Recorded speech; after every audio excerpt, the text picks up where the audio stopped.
Mm.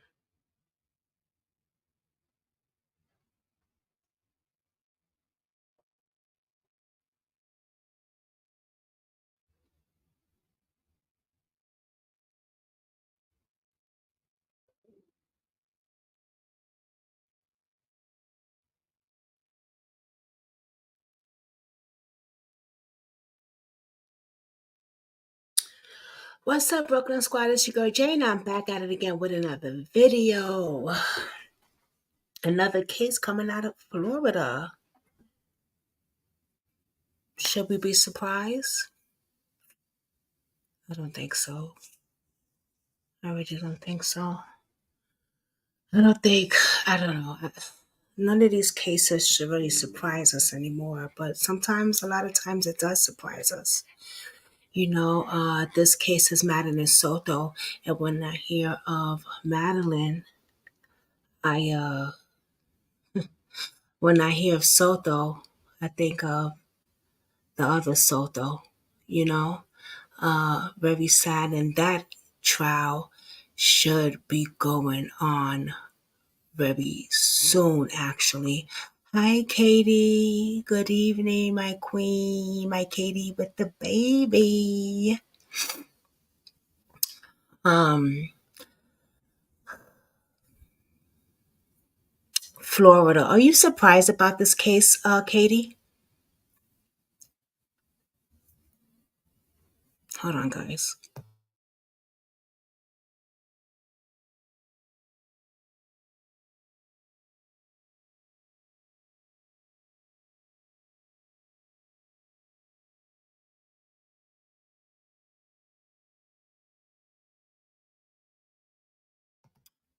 Are you surprised about this case? This is a young girl, 13 years old. She just had her 13th birthday. Or no, was she about to have her birthday party? Either or, she had a big moment coming up. She had a big moment coming up. I think she was just about to be 13.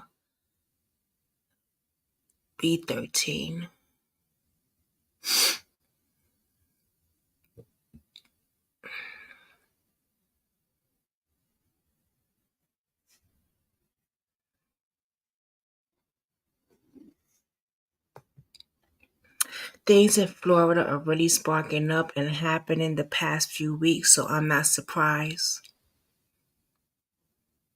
Yeah.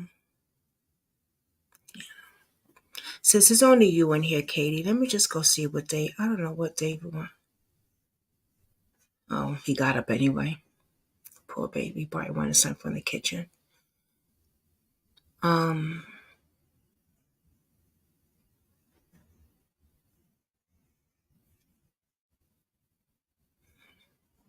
Oh. Anyway, he'll be okay. I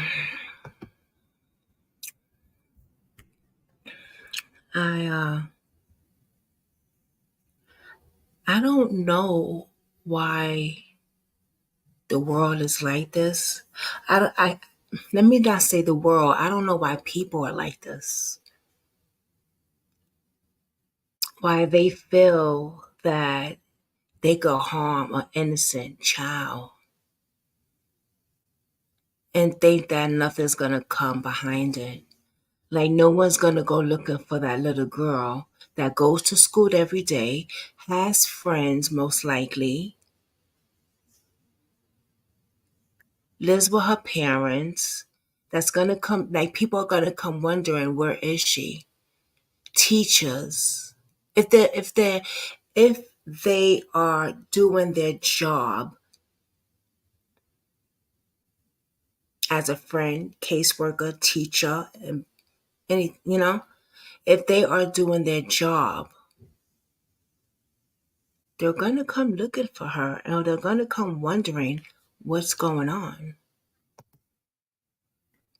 Hey, Kate, Kathy B.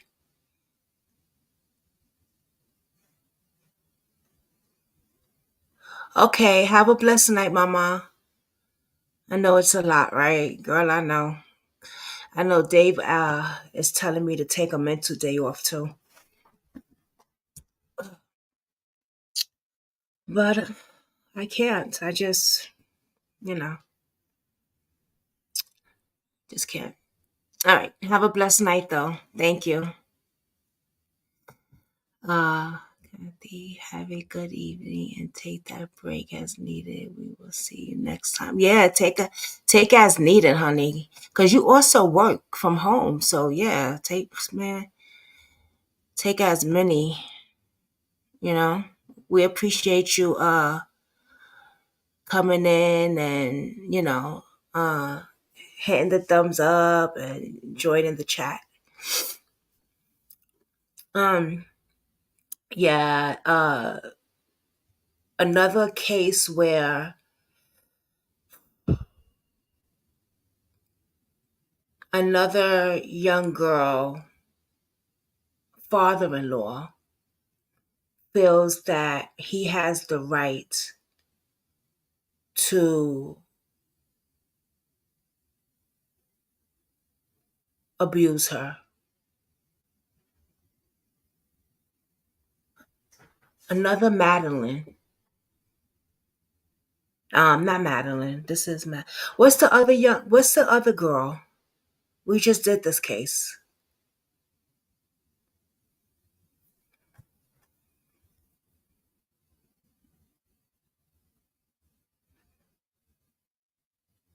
I'll just look on my thing.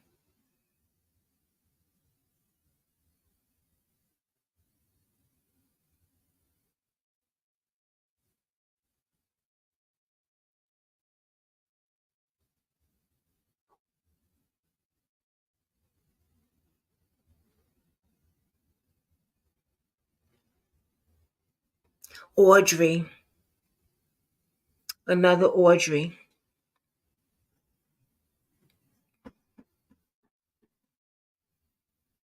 It's sad. Wow. Let's see. Okay, so let's start. Okay, so we're on YouTube and we're on both my Facebooks. Tomorrow we'll do Twitch with this, but with the other case. But let's start from when she went missing. Okay? And then we'll go as it goes on. So this is from Florida. 30 years old girl, Madeline Soto. Look at that adorable, cute little face. Look at, just can't. Oh Lord. Now on Fox 35 News at 5. We are now confident that she is dead. The search for 13-year-old Maddie Soto takes a devastating turn as the prime suspect sits behind bars. Stefan, where's Maddie? Did you hurt her? Fox 35 was the only station there today when Stefan Stearns was transferred to the Osceola County Jail. Where was Maddie last seen? Why aren't you helping her mother and her family? The sheriff now believes Maddie was never dropped off at school on Monday. We believe she was already dead at that time. Tonight, Fox 35 is live with team coverage on the search for Maddie Soto's body. Didn't you send me something on this, Katie, Law before? enforcement walking through the woods near St. Cloud at this hour. This is the view from Skyfox, flying high over the scene on Knowltree Road near Old Hickory Road. Right now, the sheriff thinks the key to finding Maddie's body is by talking to people who saw this car on Monday that was in the area where they're searching now. Thanks for joining us. I'm Hannah McKenzie. And I'm John Brown. Detectives believe Maddie Soto's body was in the car and Stefan Stearns was driving around. And now they need your help. All right, take a good look once again. Here's the car. It's a silver 2010 Lincoln. Stearns was seen driving it in two areas between 1 and 2:30 p.m. near St. Cloud in Osceola County. All right, check out the map of the locations here. Reports show that he was on 192 and Old Hickory Tree Road and Knowltree Road and Old Hickory Road. They believe that he had a flat tire somewhere around there and was changing it in that area. Fox 35's Manny Martinez is in the alert center with a look at the search today. Manny. The ancient Egyptians understood that they could use sound to reduce their weight. John, this video that you're about to see showing the search, a massive law enforcement present between multiple agencies. It is something to look at because you see just how thick some of that brush is that investigators are combing through. So let's show you from Skyfox one more time. And we've gotten confirmation just within the past 20 minutes, and this video is that fresh as well, that it is the city of St. Cloud, as well as Kissimmee, the Orange County Sheriff's Office, and the Osceola County Sheriff's Office. They are the 4 agencies that were out there investigating. They are looking for clues, looking for the body of 13-year-old Madeline Soto, and then they tell us that they will also be doing this until they find her body for the remainder of the weekend. So the St. Cloud Police Department posting online this information in regards to the prime suspect in this case, that is Stefan Stearns, saying the Kissimmee Police Department is looking for anyone who may have doorbell or security camera video footage from February 26th of Stefan Stearns driving his silver Lincoln MKZ. That's that car that we have shown you now multiple times with a license plate, IYLL82, that being in the area of US 192, Nolte Road, Hickory Tree, and Old Tree in St. Cloud. And that is that area where we saw that big law enforcement presence, that just being 15, 20 minutes ago, John and Hannah. So we will stay on top of what they have found, if they have found anything, and we'll bring you any updates as we get them. All right, thanks a lot, Manny. And Fox 35's Matt Trezza joins us live from the Orange County Sheriff's Office. So, Matt, walk us through what happened leading investigators to this search. Yeah, well, up till this point, Orange County Sheriff's deputies have been leading the search for Maddie Soto. Now they say it's a homicide investigation, and Sheriff John Mina sadly announcing that he is confident that Maddie is dead. Last night, detectives from the Kissimmee Police Department met with Madeline's mother, and they had to tell her the very devastating news that although we have not found Madeline, we are now confident that she is dead. Sheriff John Mina described the grisly timeline as best he could, saying deputies have proof of suspect Stefan Stearns trying to cover his tracks. We have video evidence that shows Stefan Stearns discarding items in a dumpster in that apartment complex in Kissimmee at 7:35 on Monday, February 26. Detectives later recovered Madeline's backpack and her school-issued laptop from that dumpster. At 8:19, we have evidence that shows Stefan Stearns returning to the complex, and Madeline was visible in that vehicle. We believe she was already dead at that time. They say their top priority is still finding Maddie. Our cameras were rolling this morning as deputies transferred Stefan Stearns to the Osceola County Jail. Where was Maddie last seen? Why aren't you helping her mother and her family? This is a little girl. Help them find Maddie. Where is Maddie? And the sheriff thinks that answer will be found in Kissimmee, which is why Orange County is now turning over their investigation to Kissimmee Police. And of course, the Orange County Sheriff's Office, all of our support personnel will be available and will still be assisting in this investigation. Now, jail officials say Stearns will face a judge tomorrow morning, and meanwhile, they're asking anybody with any information that may lead to the recovery of Maddie to please give the Orange County Sheriff's Office or Crime Line a call. We're live in Orlando. Matt Trezza, Fox 35 News. Thanks, Matt. Maddie was a student. I just read the most disturbing thing about this monster, and we're going to share that also. And I have some other stuff to share with you guys also. But let's continue. And by the way, I am new on this case. So, new with the story. Student at Hunters Creek Middle School. Her classmates there are now grappling with this latest update. Fox 35's Randy Hildreth joins us live from outside the school tonight. And Randy, we heard there's going to be a prayer vigil there.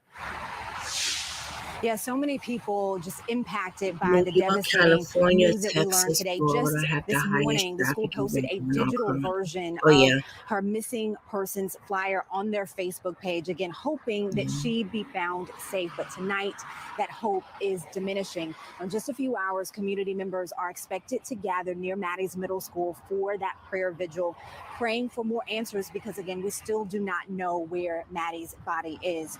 I spoke to one of the organizers. He says it's not affiliated with the school district or Maddie's family. He says it's just an opportunity for the community to come together to pray for Maddie, for her mom, and really pray for each other because so many people have been touched by this story. We still hope for the best, and we understand that there's a grief process. And so the purpose of tonight, again, is to come together as one, to pray for closure. Pray for closure, in this case, for the mother and the family members, the community, because that's all we can pray for right now. Closure, a lot of strength and hope for the family. Oh, really? Now, Orange County Public Schools Superintendent released this statement this afternoon saying, quote, I am heartbroken to hear from the Orange County Sheriff's Office of the tragic death of our precious student, Madeline Soto. My thoughts and prayers go out to Maddie's family and her school community. To lose a child so suddenly and tragically is extremely difficult, especially for family and friends. Counselors continue to be available for any student or staff member dealing with the news. I ask that you keep the entire Hunters Creek Middle School community in your prayers as they grieve the loss of one of their own. And as for that vigil, it starts at 7 I o'clock heard tonight. something like that We will too, be in Katie, place, bringing you the very latest. about her Reporting live tonight, Brady story Hildreth, is Plus 35 changing. News. Thanks, Randy. It was on Wednesday night that law enforcement named Stephon Stearns as the prime suspect in Maddie's disappearance. Less than 24 hours before that, he was in the background as I interviewed Maddie's mom in her Kissimmee apartment. Stearns could be seen fidgeting and cracking his knuckles as he sat behind Jen Soto. Come here. Interesting. That's what you was telling me. I want to see that interview.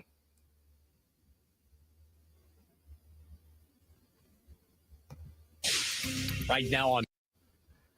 Okay. I want to show you guys something, a little bit about this guy.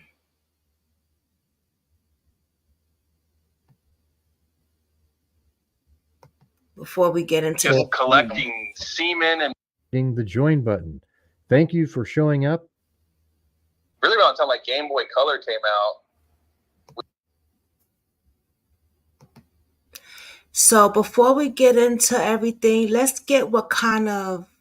check out his personality. What kind of dude we dealing with before we get into everything. Okay. So this is an interview that somebody did. And the guy knows the mother's boyfriend. Apparently, I guess they kind of I don't know if they grew up together. We're going to find out. But he does know him. So he was willing to spill a little tea, as they say. Right? So let's hear what he got to say. Because I want to, they say that when you don't tell on yourself, somebody else will.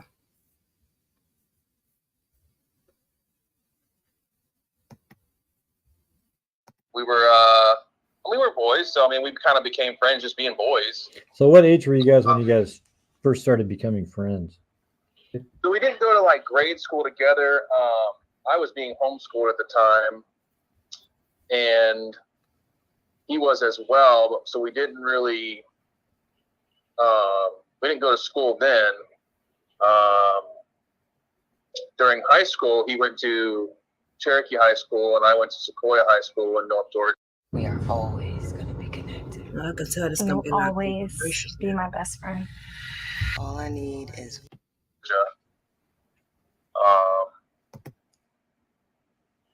But there's just a lot of details about my interaction with Stefan, just as being, preteen and teens, that he was a very strange, weird kid. just collecting semen and bottles to What? Wow. like, and, I know, and a lot of this is just whacked. And the more I thought about it, the more I remembered, and I'm talking to my wife about it, and then I'm remembering things from then, and it was just like, you know, he just collected weird things. He tried always making weapons out of weird stuff that were like concealable, like markers with, you know, nails in them, and he liked to make blowguns with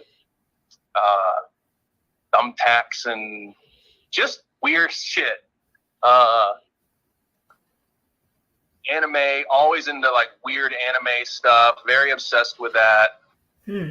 His mom, that's a whole, and in another interview I listened to, the guy was talking about Debbie, and Debbie is an absolute abuser as well. I don't know if it went down the sexual route with Stefan, but just the level of verbal abuse, and sometimes we witnessed some physical abuse, was extreme. Well, it looked like there was some court cases back in like 1998 about custody. So yeah, Stefan got ran over in a parking lot. This is what I was told. Ran over by a guy. I think he was 18, 19 at the time. Stefan was playing in the parking lot, like a Pizza Hut or something. And I guess the mom, you know, Debbie was paying. Well, Stefan ended up getting run over. You know, the guy was backing out young. He was like, the driver was 17 or 18. I see. Okay. Yeah. All right. If I remember right, he had like a lifted Toyota. You know, it's because they always hated, him and his mom always hated lifted Toyotas because of this. Like, but the story we were told was he was playing in the puddle with like a toy or something, and then the man, you know, backed over him, not seeing him. So then they sued the man and got all this money. But it always seemed like Debbie would remind Stefan, you know, you have anger issues because you got ran over and you're just never been right. So she always like drilled that back into him. I don't know if like an excuse for her to be mean to him, or it just seemed like a revolving wheel of, you're an asshole kid because you got ran over, and that's why I yell at you. You know what I mean? If that makes sense. It's so weird too, because she probably profited off of that.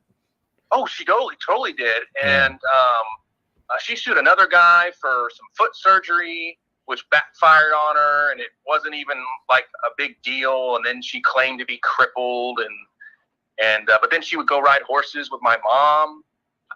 I don't know. It just, none of it ever really, she just seemed like a total piece of shit, just all the time. That sort of matches what the individual named Chase, the first interview that I did, said. Yeah, no, and I heard that, and I was like, man, you know, just thinking back about Debbie and how she would talk to him, but then she would like, you know, then Stefan would show up with like all these brand new, just released, you know, toys, or, you know, like a Pokemon set or a Magic card set or figurines that he was, some Star Wars figurines, or just something that, you know, you normally just don't go to the store and buy all this at once. And he would show up with it, you know, of course he's going to boast it in front of me. And I'm like, oh man, you know, that's cool and all. And we'd play with him or whatever next time I would see him. So, I mean,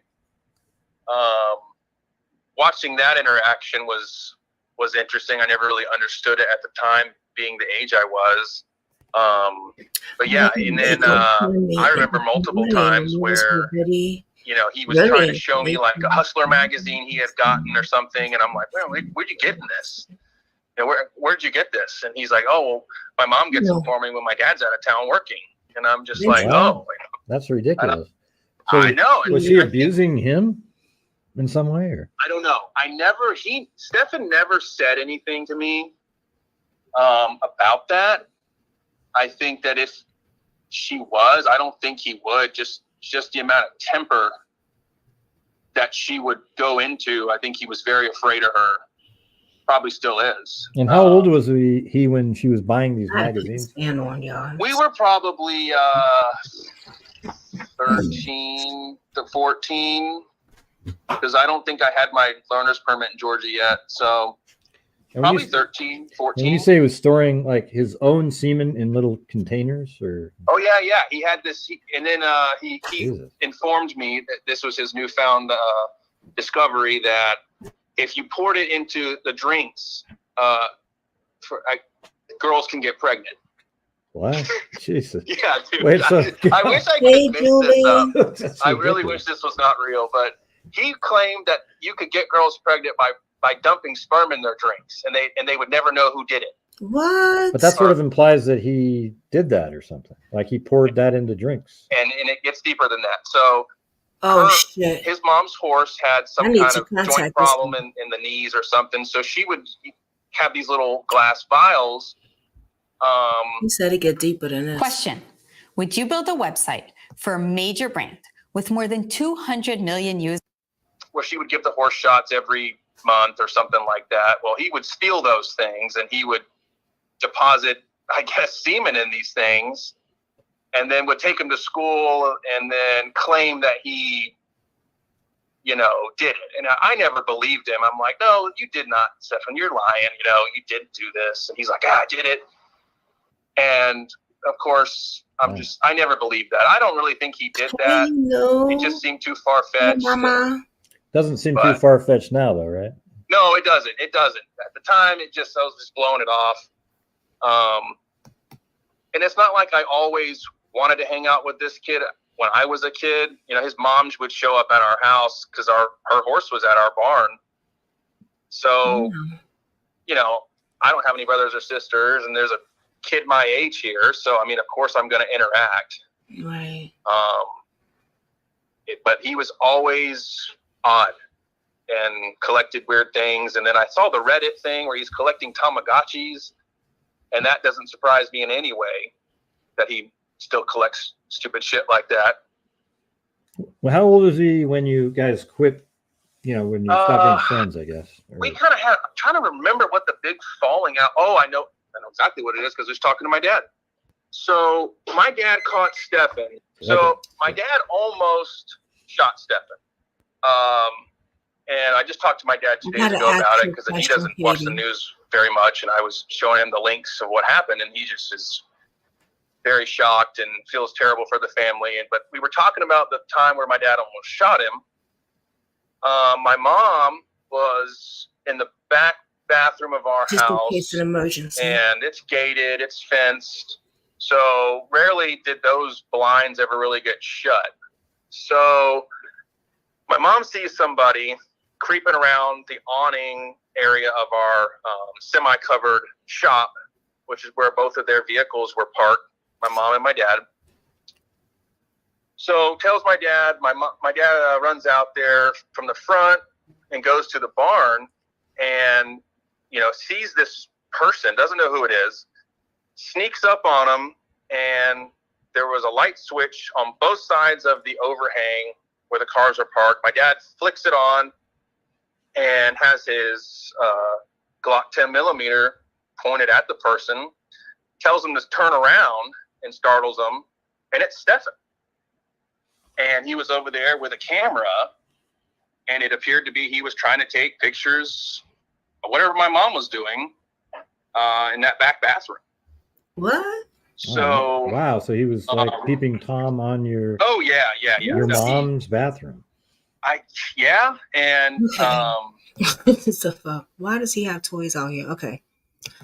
Hey, how is everybody? Okay. Hey, hey, Julie, if you know you don't know what's going on, this is the friend of, I hate to say stepdad, but Madeline's pervert, allegedly stepdad.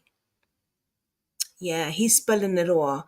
So apparently he knows him for years and years and years. So he's just spilling some stuff. So I figured I did the news coverage, only the beginning where she was missing. And before I go into any other details, I wanted to listen to this so we can get a picture of his mindset and what kind of person this guy is. and then we'll continue on. Okay? So this guy knows him. Yeah. So far we got him collecting sperm, basically, in bottles. I guess taking it to school.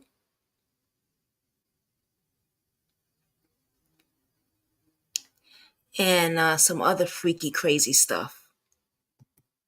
Oh, you've seen this? I've looked at this and he's sick. Really? Yeah, this is crazy. This is my first time with this, so we're gonna watching it together. He's always been a creep. Yeah.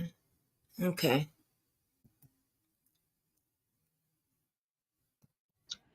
We had kind of started to not really talk to each other prior to that. I think he just weird. He was just always weird. So, and I was real heavy in just spending a lot of time at the church, and that had more priority to me than talking to some weird guy.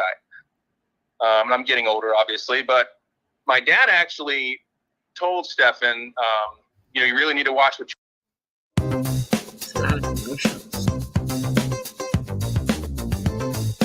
you're doing. At least it's not that and long. Took that that bullet that was in the chamber of the pistol, and he gave it to Stefan. Was like, just keep this as a remembrance. You don't need to be doing this stuff. And I don't know. That was kind of the end of it there. Yeah. Yeah. So I mean, but Dad said he's like, I almost shot that kid. That kid at the time. I think he was just prior to being of age. I think Dad doesn't really know either. I asked him about it. 17, maybe just turned 17. So he was shot a minor, and it'd have been a big fiasco. So thank God he didn't do that, but. Well, what are some of the other weird things that you guys, or, he would do that you remember when?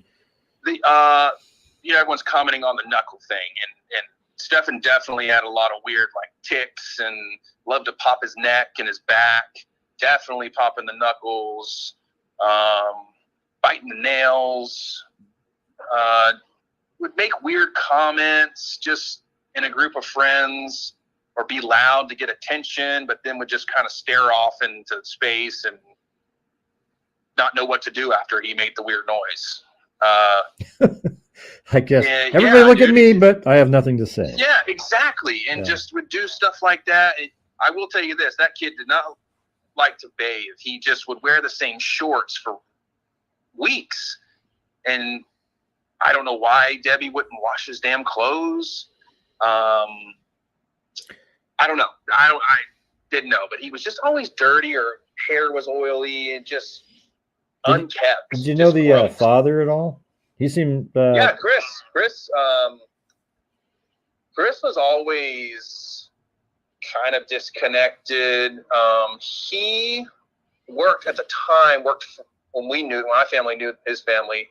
Chris worked at a sauce, like, condiment distribution company, or packaging company, I think, which required travel. He wasn't really ever there. He never was really. I never saw him get real mean with Stefan. It was mainly just Debbie, but I would see Debbie get mean with Chris too. So I think Chris was just like, "This is crazy." Yeah, it's almost like he got like I said to Chase. It seems like the father just got really a bad lot in life, like a wacky wife and a crazy kid. Yeah, I guess he never really had any red flags, I would say. I'm trying to remember things. He just seemed normal, dressed nice. Did he have a brother or anything? Yeah, Stefan's got a half brother. I can't for the life remember his name. I was trying to remember before you called me. And who's the half brother? The side of the dad or the mom? Mom. Okay. Yeah, the mom. Debbie's son. He was in the Navy. I do know that. But there was part of the interview that I was listening to. You said it wasn't yours. I'm really not sure, where Debbie claimed that Stefan had been shot or something. That never happened. That's a lie. That is not true. I don't know why Debbie told the roommate that Stefan was living with. Maybe just for sympathy or something. I can totally see her doing that. What was the point? What was the thing that you? I'm trying to remember what you were talking about. I heard on an audio recording, one of this, I'm not really sure now, but where the roommate was talking about, Stefan's roommate was talking about Stefan got shot or something in California, and that's why he was weird and had to go through therapy. No, it was something about, no, it was more that he got in a fight. There was some guy that beat him up really bad, but he pulled out a knife and stabbed the guy. Yeah, no, that's I would have heard about it because my mom and his mom have still remained, I guess, acquaintances up until even now. Well, I guess the mom would have to tell somebody that, oh, my kid stabbed somebody. It's possible. Yeah, and I think she would have told my mom because. I think I'm losing my mind. But they like when all this stuff went down, my mom called me immediately. I mean, within like minutes of it even hitting the news, and told me. Who should love so I feel like we would have heard about that. Well, it might have been a story. Well, let's see. Let's see. So I can't remember if Chase was saying when they knew each other. Debbie lied.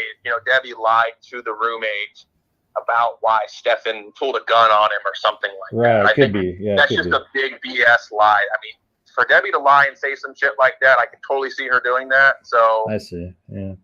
They're both just like the mom and Stefan are just both just whacks. They're out there, man. Did he do anything abnormal when, just discussing girls and things like that when you were younger, like 13, 14, 15? He just worshipped porn. He's just into porn, loved it, would print stuff out and had like collections and just, folders within folders on his computer. And he's trying to get me to look at this stuff. And I'm like, no, man, I'm not into this, and then he would try to show me like on his, the laptop. And I'm just, it was just weird. The amount of consistent pushing from him for me to look at it with him. Or hey, I wonder why though. Is that sort of odd in a way? It's almost like you might have been his first sort of interest or something. I mean, I don't know. Maybe I don't know. He just the obsession with the porn and the anime figures and you're not late. Yeah. It's just all over his room. Nothing wrong with anime. I'm not saying that. I'm not trying to get haters from people that are in anime. But the type. At first I showed the news clip of how she went missing first, and then I just went straight to this so we could see what kind of mindset this monster got, what's going on in his sick brain, and obviously it ain't good. This is his friend, his childhood friend, spilling the weird things that he did when they were kids, like collect sperm, put it in bottles, bring it to school. Weird shit. It's just weird. He would do very, very, very, very weird things. Yeah, we just really getting going. I just figured let's play this audio of the friend. See what kind of mindset that other, see where we at with him. What we kind of got we dealing with. Type of anime he just seemed to have all the time around him, and the type of weird things he's holding on to, they were just weird stuff that I don't know, just weird stuff. Obsessed. He's obsessed with it. Well, it's kind of odd for somebody to go, hey, let's go look at porn together.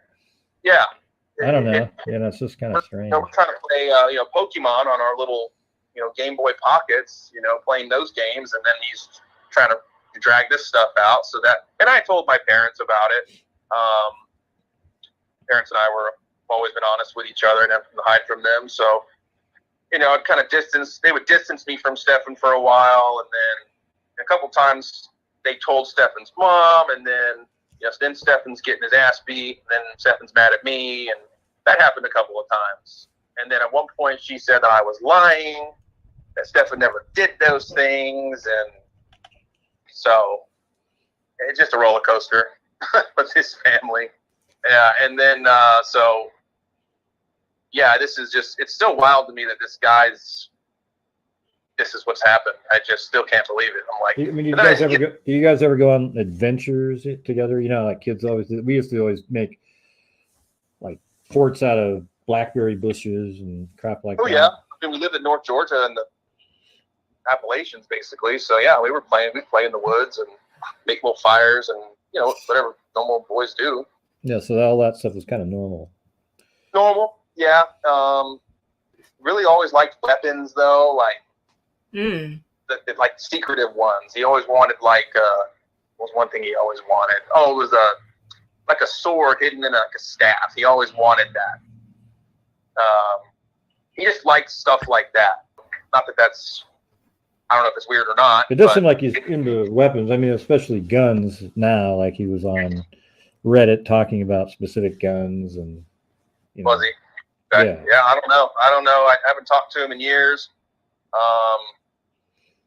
But when I saw his interview, I'm like, this dude's fucking lying right now. I've seen him do the same face, the same cry, right in front of his mom on multiple occasions. He's fucking lying. Well, that's funny because the other guy said the same thing. He said he could tell he was lying immediately. Oh yeah, dude. I know he's lying. Just because I've seen him do that. Hey, Stefan, you idiot. Did you do this? Let me show you how we do stuff around here. Actually, my department uses Monday.com, so I'm good. Work management. And no, and start crying. So it looked the same, just with a beard now. As I'm like, this guy's so stupid. Yeah. So what was it like when you heard this news? It must have been really trippy. Like, wow, this is some guy that I just thought was, kind of weird, but we hung out. Right. Yeah, and then I think about it, and I'm like, I can see it. I can see this guy getting so obsessed with something, and it engulfing him, and now it's led him down this path where he's at now. This is where these obsessions just take over. Yeah. I'm surprised, but then again, I'm not. And then the stupidity of throwing shit in dumpsters. It's like, what an idiot. And how many years did you guys actually know each other for? About how many years? Yeah, I mean, how old was he when this whole thing went down? When he looked into your mom's, that was the end of it, right? Yeah, we were almost. I think we were 17 when that happened. So had he dated any girls at school? He did. I just don't remember who they were. Social media begging for money. I tried to remember this the other day because I didn't see none of that. Girls are thinking, but I just can't remember any of them. I didn't know them either. But after the whole gun thing, my dad almost shooting this kid on our property for being a weirdo. There was no interaction. I think my dad and I both made it pretty clear that probably should just stay on their side of the fence. So was he trying to film your mom, or was he just? Yeah, that's what it appeared to be. He never admitted to anything. Imagine that. But he had the camera, a little digital camera. He's literally standing under our overhang on our property. Yeah. He had to have jumped a fence. After all the lies and stuff that I had to put together, that was a so he deliberately was there. I had to get up early because I know filming or taking pictures or Cody's case. Again, just kind of obsessed with something and I had already wanting to collect something. In the morning, how far away did he live from you at the time? So 2 houses down. So. Oh, so pretty close. I mean. Yeah, I didn't want to see it though. Close enough to where we could hear Debbie screaming at him sometimes when he was in trouble. What? Wow. But yeah, one night he just came over, jumped over a fence, and was trying to take a picture of your mom. Yeah, and he almost got shot. Yeah, almost got shot. Yep. My dad almost killed him. And gave him the bullet. He ejected the round out of the block and gave it to him. Was like, this is yours, bud. I wonder if he still has it. I don't know. I would imagine he probably does. I don't know. Maybe he made something. Yeah. He's worshiping it. I don't know. Yeah. Well, thank you all very much for watching. I hope you found something valuable in this video. If you could please hit that like. Okay, that was interesting, weird, and creepy. Very, very, that's a good word to say, creepy, very creepy.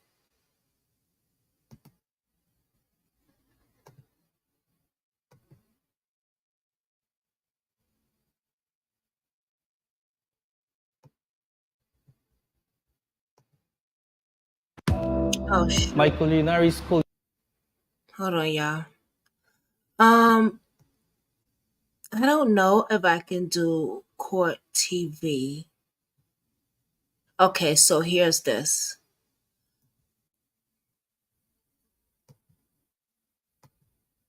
I'm gonna do. No, you know what? I'm going to play this. So thank you for being here. We have some important developments in this case that we want to share with our community. I wish we were here to tell you that we have found Madeline, but we have not found her. Last night, detectives from the Kissimmee Police Department met with Madeline's mother, and they had to tell her the very devastating news that although we have not found Madeline, we are now confident that she is dead. So our efforts will be focused on recovering Madeline. Dozens and dozens of detectives, crime analysts, and specialized team members have been working nonstop and following up on every single lead and every shred of evidence. Our detectives have determined that Madeline was never dropped off on the morning of February 26th near her school. Instead, we believe she was already dead at the time and that Stephen Stearns moved her body in the early morning hours on that day. We have video evidence that shows Stephen Stearns discarding items in a dumpster in that apartment complex in Kissimmee at 7:35 on Monday, February 26th. Detectives later recovered Madeline's backpack and her school-issued laptop from that dumpster. At 8:19, we have evidence that shows Stephen Stearns returning to the complex and Madeline was visible in that vehicle. We believe she was already dead at that time. As a result of that, although the initial missing persons investigation started in Orange County, the Kissimmee Police Department will now be taking over the investigation and will become the lead agency. And of course, the Orange County Sheriff's Office, all of our support personnel will be available and will still be assisting in this investigation. So at this time, I'm going to turn it over to Chief Holland from the Kissimmee Police Department. Chief. And the fact he worked for Disney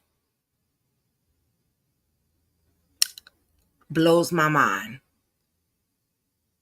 He worked for Disney, y'all.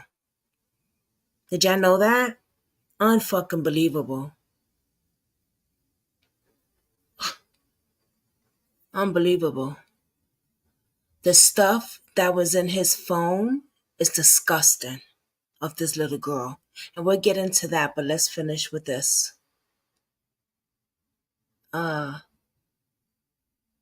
Exactly. I want to know why he was not registered as an ex-offender.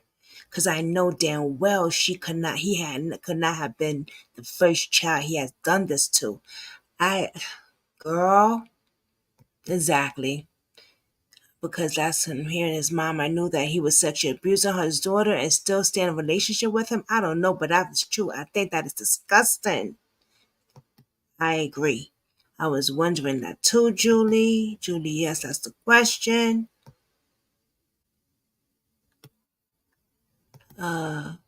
Barbara, the mother is still being watched because her stories aren't adding up. If she knew that, she'd be part of the problem. What? That's fucking disgusting. Him working around kids as Disney World? Yes, honey. I found that out before I got on here.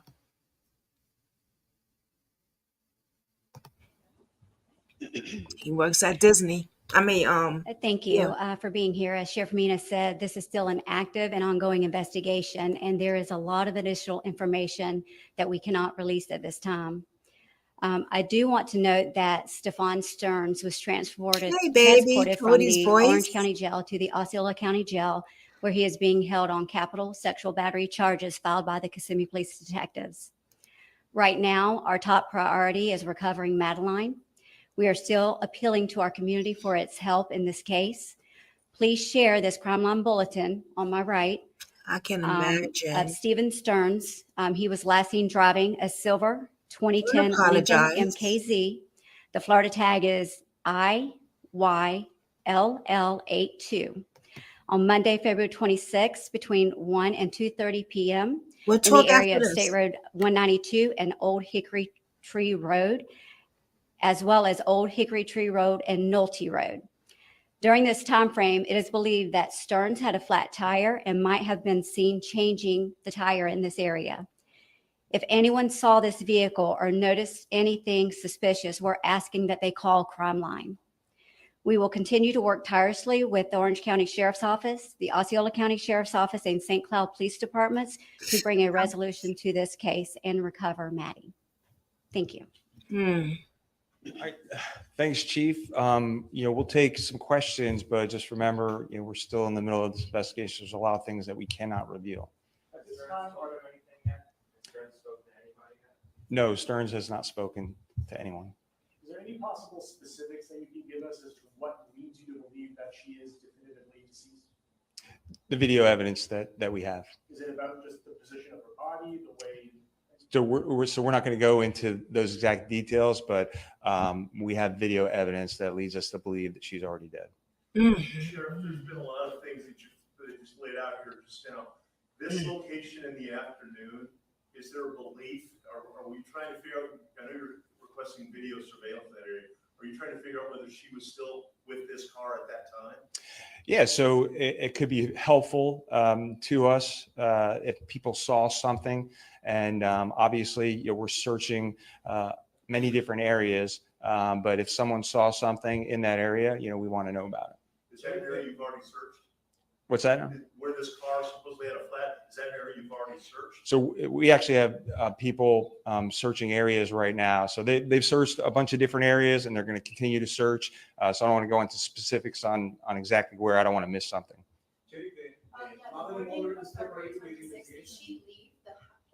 One more time. Did she leave the house? Was she at that time? Kiss Me, Florida. I've heard of that before. Did she leave the house on her own? So what I'll say is what I already said is that we believe he moved her body in those early morning hours, and all that is still under investigation.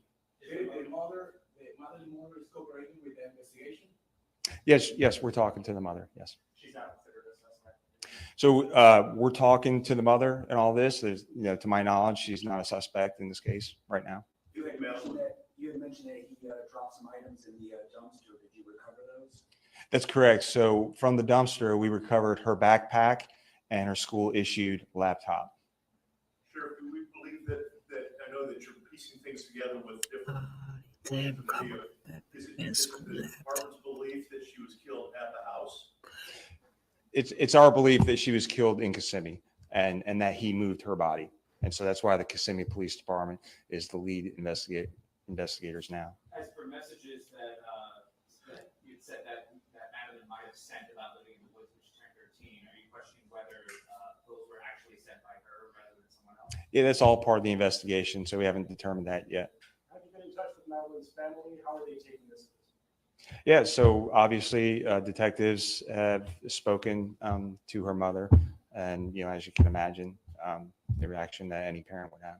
So this is transitioned from a disappearance investigation to a murder investigation headed up by the Kissimmee Police Department. That is correct. It is transitioned to a homicide investigation, and the Kissimmee Police Department will be the lead agency in that investigation. At this point, any new charges? We're still investigating it. I have a question for you, Chief, regarding new charges, because we noticed there's an additional charge for sex battery on a victim under the age of 12. Are you continuing to go through his phone and find more evidence? The detectives are continuing the investigation, and as more evidence comes up, there may be more charges in the future. Is it believed that Madeline was a victim in that? It is same as Orlando. That's still all part of the investigation. I don't want to say right now. What about the church footage that I know that. somebody mentioned that she was seen wearing she was seen at the church? So yes, we reviewed that footage. It was very grainy. We weren't able to determine that was her, but like I said, we know that she was never dropped off at school that morning. Are you assigning extra personnel to this case over the weekend? Our search is continuing. That's correct. Searches are continuing as we speak. And so, like I said, we have people who are working nonstop. And so every lead that comes in, every piece of evidence that we receive, we're going to follow up on that. And if that leads us to a new search area, we'll be out all weekend. Everybody good? I think we're good. Thank you, Chief. Thank you, Sheriff. And they had already found her now, right? Yeah.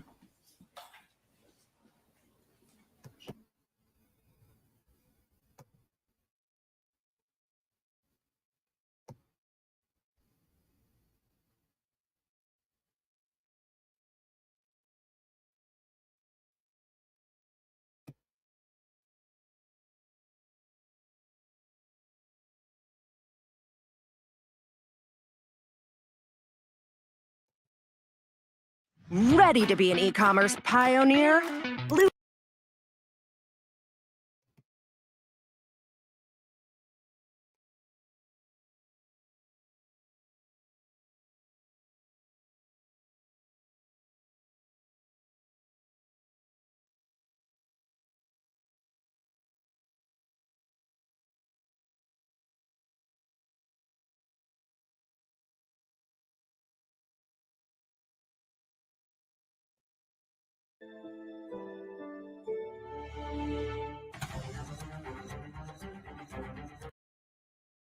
is looking for, and the questions that you send in to dutyround.com, we're going to analyze. We're going to go into an analysis of Madeline Soto's mom, Jennifer Soto, and Stephen Stearns.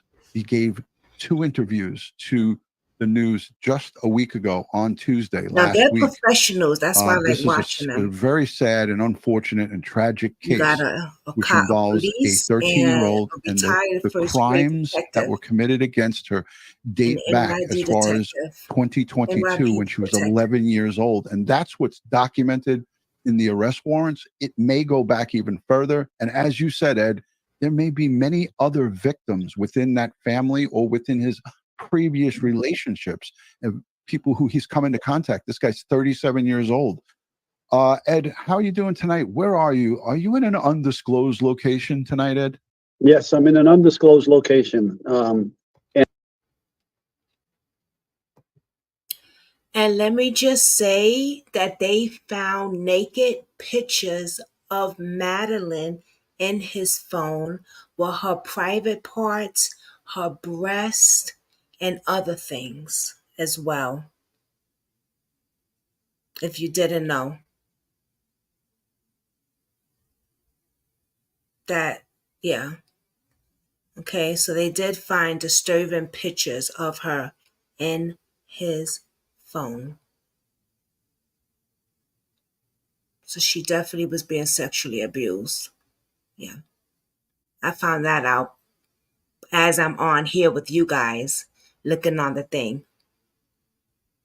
I just didn't say nothing yet. I was going to wait until the next thing. And I'm working tonight. That's correct. I'm on a break right now. So I have some time to share with the chatters and our audience. I'm gonna show you all that stuff. Yeah, you know, it's not only that too, it's also where he was employed. We have to look at where he was employed, because if the facts bear out, he was at one point in time employed by Disney. See? Right. And we weren't able to get 100% confirmation of that, but most of the times when people put their their past employment and stuff on Facebook, most of the times it's right. And we know that the mom was employed by Disney, so maybe they met there. I mean, we don't know. We don't have all the facts. This is very early in the investigation. But as of tonight, a local news station, Channel 9 local news, had some information that was something we spoke on Saturday. We felt that some of the statements that were being put out were very contradictory. They didn't match up. And our detective sense, we were right on that. And we had to be vocal about it, because we would be at fault if we weren't telling you guys. If we were to just say to you, oh, the mom, everything seems nice, hunky-dory and normal. This is a grieving mom. There was a lot of red flags, a lot of bells rung off between myself and Ed. And we reached out to some of our friends and some of our executives from different states and guys and girls with different trades. And that's why we have Lieutenant Bob Schaefer, retired, coming on with us in a few minutes. But before we get into that, I want to play this little piece because Ed's got limited time. So let's let this rip. This is from just an hour ago, folks. Death of 13-year-old Madeline Soto. Why prosecutors are now calling for an investigation into this local sheriff, and how the story Madeline's mother provided law enforcement doesn't line up with what investigators know. This is Listen Ron up, Dooley. folks. We Get ready, spoke good guys. one-on-one with Jennifer Soto last Tuesday. Good afternoon. I'm Darlene Jones. And I'm Greg Wormuth. At that point, her daughter Madeline had been missing for 1 day. She told us that Stephen Stearns, her boyfriend and now the prime suspect in Madeline's death, had taken the teenager to school. She said the last conversation she had with the 13-year-old was the night before. But this report we got a hold of today shows she told deputies she saw her daughter the morning of her disappearance. Channel 9 investigative reporter Shannon Butler has been digging into the details of this case. She joins us live in studio. And Shannon, that's not the only thing you noticed in this new report. Greg, no one has been charged in Madeline Soto's death, but we do know investigators are looking into who knew what and when. And some of that means looking at those initial interviews of the couple and the ones later on. Sources tell me the statements about the timeline are not consistent. Jennifer Soto told us last week that the last conversation she had with her daughter was about her 13th birthday party the night before Maddie disappeared. I told her good night, and yeah, that was it. But according to documents, Sunday night was not the last time Soto saw Maddie. New documents show that Maddie's mom told deputies on February 26th that she saw her daughter getting dressed for school at 8 o'clock that morning, and that her boyfriend. I want to remind the folks in the chat, okay, this is coming from her statement that she gave to detectives. By her own admission, she says during this interview, the detectives came and interviewed us here at the home. Ed, you remember that, right? That's right. So that is what you saw there was an official police report. So this is not something that's just a YouTube or a Facebook rumor. This is what Jennifer Soto told investigators.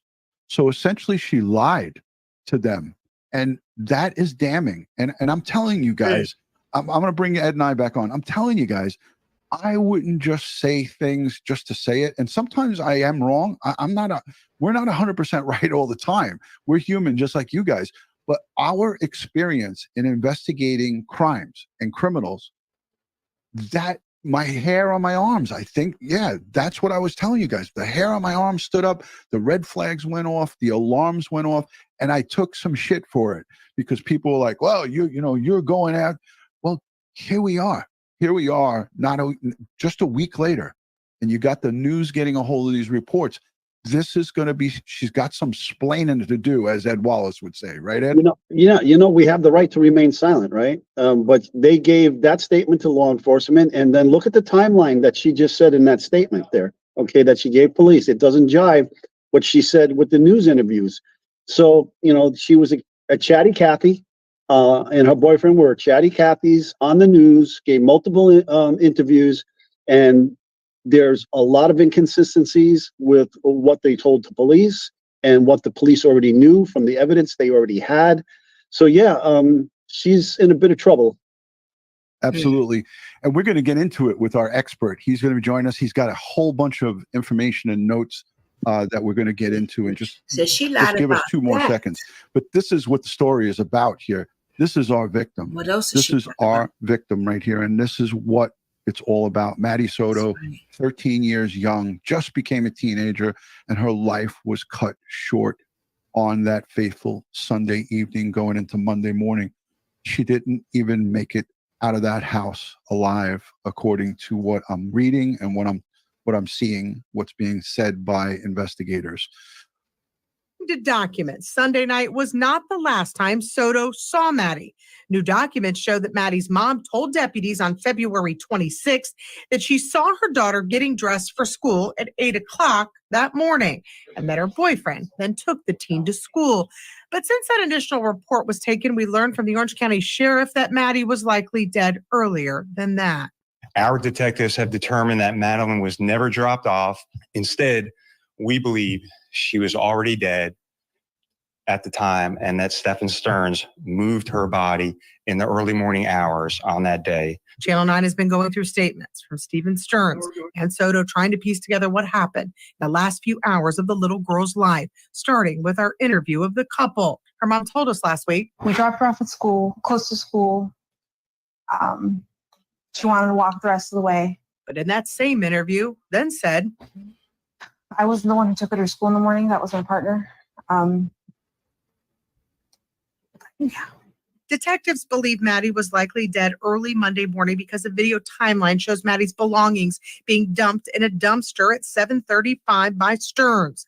At 8:19, Sheriff Mina said video shows Maddie in Stearns' vehicle believed to be deceased. Since then, the case has moved to Kissimmee Police, and sources tell us that Soto has been interviewed multiple times by detectives at 2 agencies, and that they are looking closely at all the statements she's made. But officially, Kissimmee Police won't comment. So this initial report also shows that Stearns told investigators that after Maddie got out of his car, she stopped to look in that book bag before he drove away. That same book bag was found actually in the dumpster. After her death, he then said he went home for about an hour after going to the vape store and running errands. He was home that day until 2:30. Detectives say a tip showed him changing a flat tire not far from where the little girl's body was found that afternoon. I'm going to leave it at that right there, Ed. The statement that the police chief, You rather cover up a monster than protect your own child. I don't get that. It's crazy. sheriff put out 7:35 a.m. He is seen discarding her backpack, and inside that dumpster was her backpack and her school-issued laptop. Doesn't jive with what mom said that at 8 o'clock she was kissing her, good day, and telling, watching her get dressed and go off to school. She's got a lot of explaining to do, and I'm sure by now she's lawyered up because we haven't heard anything from her. Yeah, well, they couldn't get their story straight from the time they did the dirty deed to the time they notified the police finally to come and start a report of a missing person. Yep. So, like I said, we all have the right to remain silent, and she chose not to remain silent when she could have. And between her, the murdering boyfriend and her, they couldn't get their story straight. And there's so much inconsistencies here that she is now, I believe, a person of interest or a suspect. I don't even like that person of interest word. They use it a lot. We don't ever use it. She's a perp, possible in this crime, a potential perpetrator, and had some type of hand in this crime. We don't know at this point. But again, at 8:19, he returns with Maddie in the car, visible. That was the shocking part of that interview, which is not new news. This was told to us last Friday at that press conference at 1 o'clock. And that prompted somebody to call in, a Good Samaritan. Somebody called in that tip, and that led them to that location. All right, listen, we dragged this out long enough. We got retired Lieutenant Bob Schaefer. He is an expert as it pertains to statement analysis. And when we bring Bob on, we're going to jump right into Jennifer Soto's statement. I was going to do her statement last, but in light of what we just played here, by a show of hands in the chat, who wants to get the analysis from an expert on the statement of Jennifer Soto, the mom? Put a 1 in the chat if that's what you want first. Put a 2 if you want us to go to the perpetrator who's in custody, Stephen Stearns. So let's take a look and see what the chat is. I like to please our audience. I want to give what the audience wants, and I'm seeing the results right now is overwhelming. They want an analysis of Jennifer Soto, the mom. Without further ado, Bob, thank you so much for being here. We appreciate your expertise and your friendship, and the camaraderie that we have between law enforcement professionals. Last time you were on for Brian Laundrie, you went into his whole the backpack notebook and the state, the letter that he wrote. You did an unbelievable job for us, and that's why we kept you in the Rolodex, and we said let's reach out to Bob. Bob, why don't you tell the audience a little bit about yourself and what your expertise is? Well, it is great to be back. I really appreciate it. And any opportunity I can have to tout statement analysis, I'm going to do it because I think it's a dramatically underused investigative tool. So hopefully it gains a little momentum here. I just retired last May after 37 years of police work. I'm out in Colorado and spent the last 4 of those as a detective lieutenant. And now that I'm retired, I've got a lot more time to spend looking at stuff like this. And I'm excited to share what I think I found here. So. Excellent. We just can't wait to hear what you have to say. And I want to just go with how you want this, where you want to go with this. I didn't know if you were going to go with the father, the stepfather first, the perpetrator. I don't even like to refer to him as a stepfather, step monster. No. She referred to him as the stepfather in the in her official statement to police. So but in the news report, she said my partner. Yes. Yeah. And so just so people know that really the only information that I've been looking at are those TV interviews. And I know there's a lot of stuff, press conferences and other information that's come out.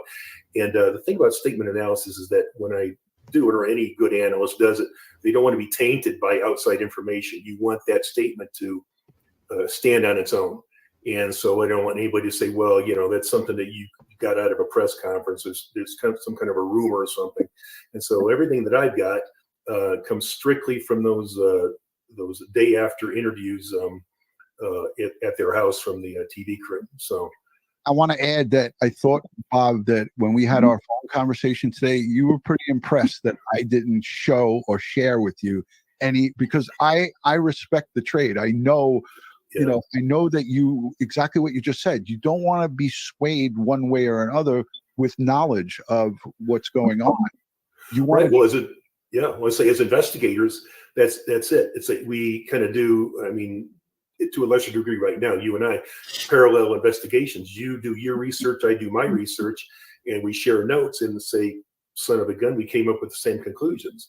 And so it lends. It's one of those things that kind of lends credibility to the process. And I know, during an actual police investigation, it really is. when you have a technique like statement analysis, you can depend on it because you know that in the past it's pointed people in the right direction every single time, and with a lot more detail than a lot of people can really even fathom. It's a really impressive investigative tool.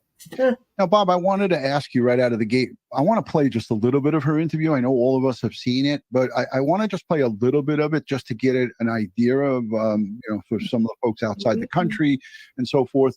But I want to play just maybe a minute or so of her talking. Yeah. But from your sense of what you saw so far as it pertains to Jennifer Soto, the mom, what is your general takeaway after you did your analysis? And I don't want to give away the whole shop, but I mean, what did you get feeling wise from her?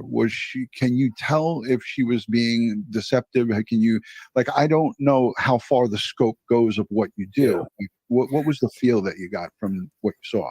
Yeah, well, I can drive this down into a lot of detail, but the macro view, the 30,000 foot view is that I'd never seen these videos until late last night, and my first impression was that I look at things either in the end is the person deceptive or are they truthful? In other words, is that person intending to give the complete and accurate truth, or are they intending to mislead the listener? And my initial, it only took a few, maybe a minute to determine that her story has problems. And that's not based on the story. That's based on her language. And that's why this is a whole different discipline. I'm not trying to make sense of her story. I look at. You know what's crazy? It's like a hatred against kids that's going around in this country. It's fucking ridiculous. All these parents that's unaliving their children. The fuck? Is this a hate train against the babies? That's what it seems like. It's ridiculous. right? I mean, that I can't put it no other way but that. That just came to my mind. It's like a hate train against these poor, innocent little angels. Because every damn news, TV, case, you know what I'm saying, y'all? It's against the parents are not protecting these angels. And they're actually down with hurting them with their partners. You're protecting your partners? These I just can't. I floor. I just don't I don't understand. I don't understand. And then you work at Disney at that. Not only the boyfriend, but the mother also. So like they said, could they have met at Disney? Maybe they met there.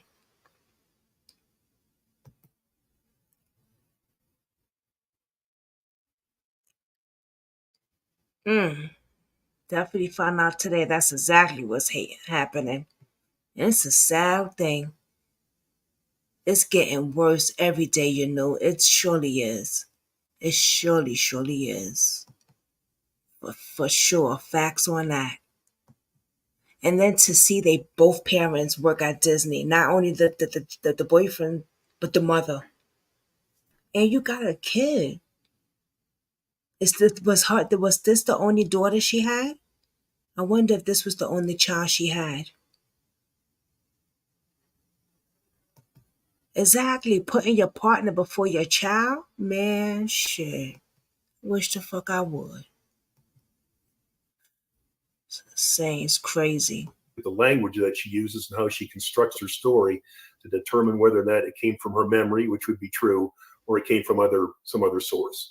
And so, but I had my first impression was she's deceptive. Now, to what degree or what about? That's what I'm going to get into the details. That's what I hope to find is, did she do it? When did she do it? Why did she do it? How did she do it? Or he, in this case. And unfortunately, there wasn't enough detail in these stories, but there was plenty to come to the determination that she's not telling the truth. She's intending to mislead the listener, and he was too. Ed, I saw you smiling when I had Bob on full screen. You were kind of nodding your head and agreeing with him. This is kind of what we got from our limited, experience as it pertains to this stuff. But we've been around enough people who have lied and been deceptive to us when we've done interviews in the field. And then when you get someone back to the station house, and I've sat in on many interview and interrogations, and I know you have too, Ed. Like I said, my spidey sense with this woman just said to me, there's something not right here. Ed, thoughts? Yeah. I really am interested in seeing Bob lay it out. So why don't we just let him do it? Let Bob lay it out. Bob, do you want to play a minute or so of this of Soto talking, or no? I think if your audience needs a reminder as to what the content was, that's perfectly okay. Yeah. Okay, I'll just do a minute of this. People are thinking it's a stranger and is it being close? I know. Okay. So the first question is if I can have your status. first That's the last most. name and spell them both That's out. heartbreaking. Okay. Jennifer Soto. Family. JENNIFERSOTO. Mother. Jennifer, tell me how you feel right now. I feel like I can't breathe. All I keep thinking about is, where is she? Is she safe? Is she okay? Mm-hmm. But we're all a wreck. My entire family's a mess. We're just so worried.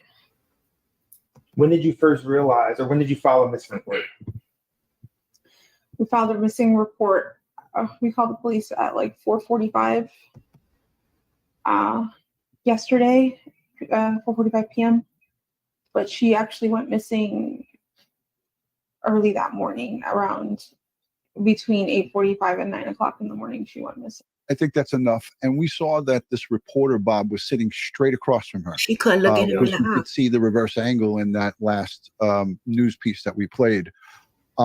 I have your notes if you want me to put them up on the screen, or you direct me, because I'm here to work for you.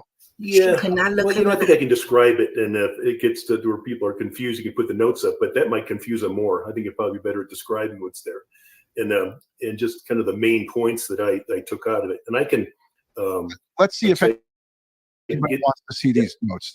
By a show of hands in the chat, would you like to see the notes as Bob? And Bob, I'm sorry. No, you're good. Whatever they want. Yeah. You guys would like to see the notes as Bob goes along. This is his.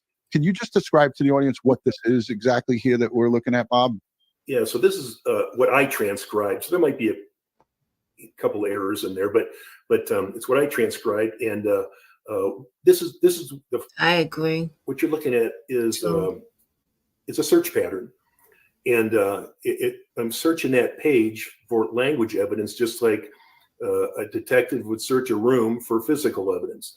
And every time I find something, I make a note of it, I mark it, and I record it. And each one of these circles and lines and colors and things has a different meaning to it. So in a nutshell, just in a real quick explanation of what a statement analyst looks at, is that when a person tells their story, it's based in memory. A truthful person just recalls what they remember. A deceptive person, a person that's intending to mislead us, they take that memory and they distort it and they misrepresent it and they alter it. They alter it and filter it to serve their purpose. And so we can tell that, without getting into too much detail, that a truthful statement is just pure memory. And a deceptive statement takes that memory and it screws with it. It alters it and uses language that is, I want to say, reserved for deception. And so we know that there's consistent language, words, phrases, content, structure, quantities of information that tell us that statement or part of the statement is not from memory. It's from some other place. Hopefully. And that it's just a matter of learning that technique and learning to recognize those linguistic signals. So as it pertains to this 4.5, 5 minute interview that she did here with the news, you go line by line here is what I'm seeing. And you basically you break this down so you can keep yourself in check in all of the inconsistent, the statements that are not consistent, the we's, the I's, Well, and so, I mean, people might be looking at this right now and saying, okay, why is that colored yellow? And what does that mean? And so when you consider that when a person gives a statement, it's the product of a question. And that question is, what happened? So when somebody, as a detective or even in a journalist, they say, tell me what happened. What's highlighted in yellow is what didn't happen. It's the exact opposite of what should be in the statement. And so it's the anti-statements, what didn't happen, not what did happen. And so it kind of violates the terms of the interview. And so why is that important? It's because if the person's subconscious deems that it's important enough to get in the story, it had to cheat to get it in there. It had to break the rules to get it in there. So as an analyst, we pay really, really close attention to anything that's marked in yellow or blue, because that tells us it's super sensitive, highly relevant, important information from the perspective of the who's giving the statement. It's really important to them. And then go ahead. You have these circles and then lines drawn, and then it goes down. Like I looked at it quickly while I was at work today, and I was trying to get into the mind of retired Lieutenant Bob Schaefer. And I'm sure that the audience is trying to get into the mind, but to make the long story short here, people want to know what was a professional's takeaway. And I think you already said it in a nutshell, but I would like to just break down some of the finer points and some of the points you feel. And I want you to go with it, and I'll take these notes off the screen because I wanted to show everybody that's fine. You can leave them up there. I actually kind of, this is the work that goes into this. So I want you to take it away, Bob. Yeah. So just again, a little bit further explanation. So without teaching the entire training, every crime that was ever committed since the beginning of humanity has always been the product of a conflicted relationship. Something's wrong in a relationship. Like, I don't have enough money, so I'm going to steal it. And I don't like this person, so I'm going to murder them. There's always a conflicted relationship with a person or something. And so that's why on that screen, you saw the words we and I and a lot of other stuff, because those are relationship words, and those little dinky words, those little pronouns, tell us a awful lot about the relationship between people, and regardless of what the story says. So that's what that is. Now, the things that popped out about her statement. And the reason that you have down there the word we, or I have it circled and connected, is because she said, and a lot of people have already picked up on this, it said we had dropped her off, and then she says we dropped her off. So she said that twice. And if you follow that line down the page, you'll notice that she says, I was the keep going there. I was the one who took her to school. And so that right away there's an inconsistency, and it's all based on the pronouns. And so we covered what I Audrey. thought, and there's always a million ways of saying anything, but I thought that, I'll go back up a little bit. When she said all she needed to say was the next day I took her to school, which she was emphatic about saying I was the one who took her. So she's doing that in a way to convince us. And right off the bat, when I saw that, and I saw the word we, so it changed from we took her to I took her, is that she is trying to cover up for something. It was my impression, speculated, or an educated speculation, that she's trying to cover for him, that she knows exactly what was going on at that point. And so that, what you got there, in fact, that lines 30 through 34, are, for me, as an analyst, the most important lines in her whole statement. I think your listeners will appreciate maybe what I'm going to talk about here. But she said, we spoke. Now that word spoke is considered rigid and stiff and very formal. Most words have their casual references, and they also have their formal references, like car and vehicle, dad and father. So one suggests casual and relaxed. The other suggests conflicted or serious, or a lot of tension, a lot of stress. So when she says we spoke about her birthday, it wasn't a relaxed conversation. There was tension, and there was stiffness, and there might have even been some conflict. Spoke is very formal, Hey, and not something you would Josephine. use to describe a birthday party. And so right off the bat, it made me suspect that conversation is not what she's projecting it as. There's something more serious there. Bob, I wanted to ask you, because a lot of our true crime listeners say to themselves, and we're all, I'm a parent. I'm sure, a lot of people that are watching are parents. I have two boys. When they became teenagers, and I was working in the police department, I would take an emergency day off if I had to be at my son's 13th birthday party. You become a man, you become not necessarily a woman, but you become a teenager. That's a big milestone in someone's life. And she just, I don't know, did that stick out to you? Because a lot of our true crime fans and myself, that stood out to me. Like, she just blased it, like, oh, I couldn't really take off. I wasn't there for her 13th birthday, but I do love her. It just, like, to me, I don't know, maybe I'm off base here, but what was your thoughts on that, Bob? Yeah, well, so that's using logic, to kind of figure out what's going on. Maybe it's right logic, maybe it's not right. But when I knew this, I felt extremely confident that birthday party was, let me say this, when what a person wants to talk about the most is usually relevant to the crime. And we have a premise in statement analysis that the first sentence of any statement is always the most important one, because that's the point where the person went back in time in their mind, and that's whatever was in the first line of the statement is what caused the crime. She wanted to talk a lot about, and Stefan did too, about this birthday party. And right away, instantly, I thought this birthday party has something to do with her being missing. And so, maybe that, I don't know, my guess is that the investigation is going to reveal something. I can't say for sure. What I can say for sure is that the birthday party played a role in her death. And that's what I can say about that. Now, there's a couple other things I want to point out. And that is, see how that, she says, I couldn't make it. That's highlighted. What y'all think of what he just said? Resident says she was jealous. You think so?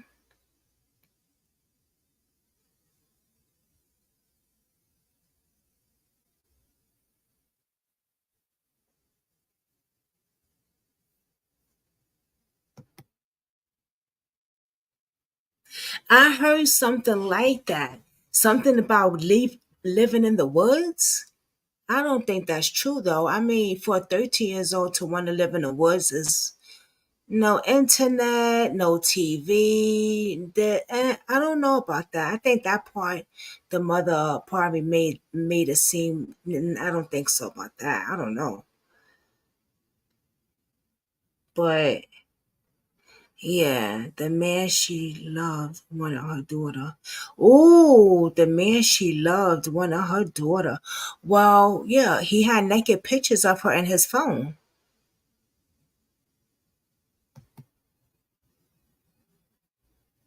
He had naked pictures of her in his phone.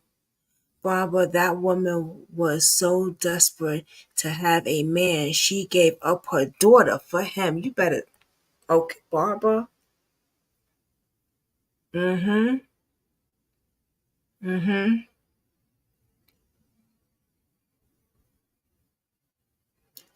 But when he said something with that birthday party,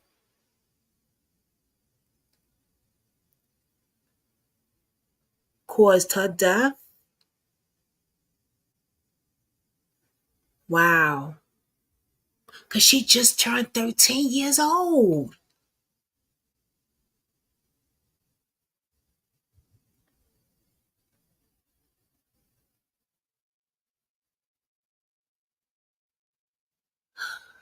Could it be?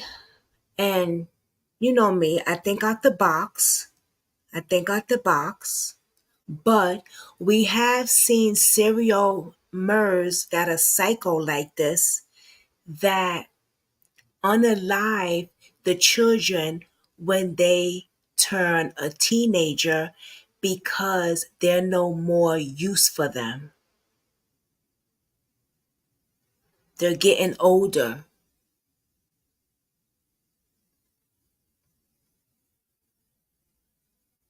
They're getting older.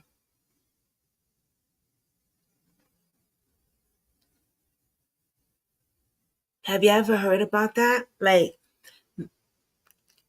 killers take a child's life. I've seen this happen when they turn a certain age because they're getting older, they're no more used to them.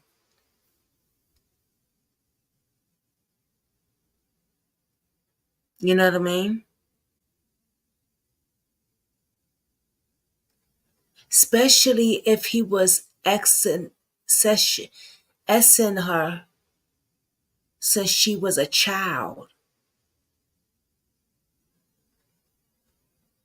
If he was R-ing her since she was a child, remember, she's a baby, she's young, she's vulnerable, she's pure.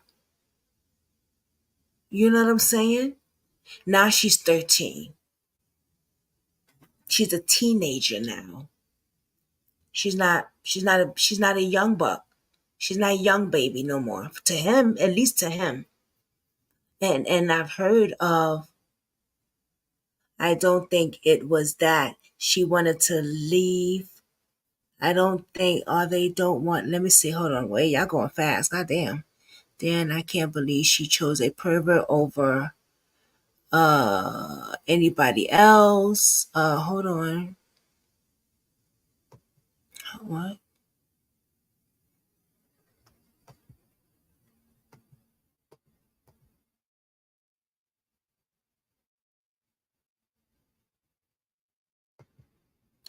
Brooklyn, wouldn't you live in the woods if you were going through this? No.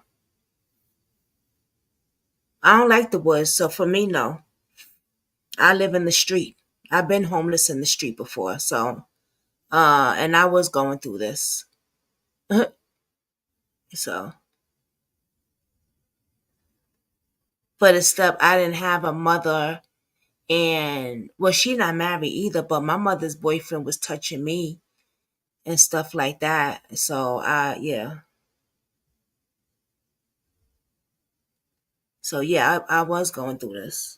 And I was younger. I was like 4 or 5 years old when it first happened to me. But I just don't like the woods. You know what I'm saying? but as they don't want them talking, they're starting to lose control of them. I don't think it was that. I don't think it was that. She wanted to leave. He got scared.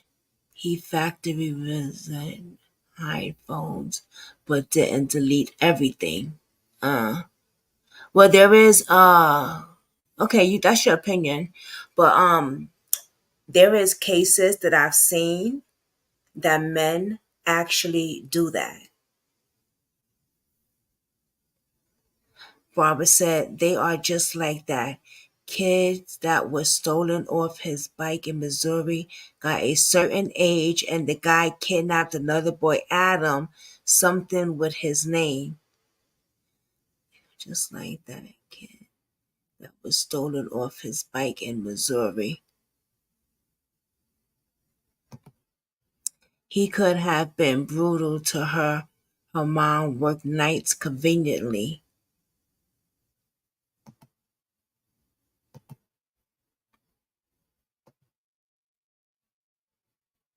I didn't yell, which means it's a sensitive issue. It was important to her. So, maybe that's out of guilt. Maybe it was intentional. But to her, that was important, that and sensitive enough, the fact that she wasn't there. But if you drop down to line 32, there's an interesting comment I have She boxed told the in there, teacher and she it's was going to scared. confuse some people, and I know I'm going to get a bunch of eye rolls. That must when it be comes in to the this one. group But chat. I'm gonna check the group. anytime, and this I can say Is this that in the probably group, pertains more maybe? to homicide statements than any other serious crimes against persons. That's That what I'm saying, anytime the that's what I author of was that trying to get statement or at. makes that She's comment, too they old. mention That's saying what, goodbye, yeah. You saying seen good cases like night that, too? to someone. There's a deeply seated psychological foundation for that comment I've that seen cases suggests like that that. they're probably the person that did it, or they're connected to it, because and without getting into the deep psychology about it, it's a way of saying, I know that's the last time I'm going to see him. It's the last goodbye. It's the last good night. And I have thousands of statements to compare, truthful ones versus deceptive ones, guilty people versus not guilty. And this is a very consistent, quirky, but consistent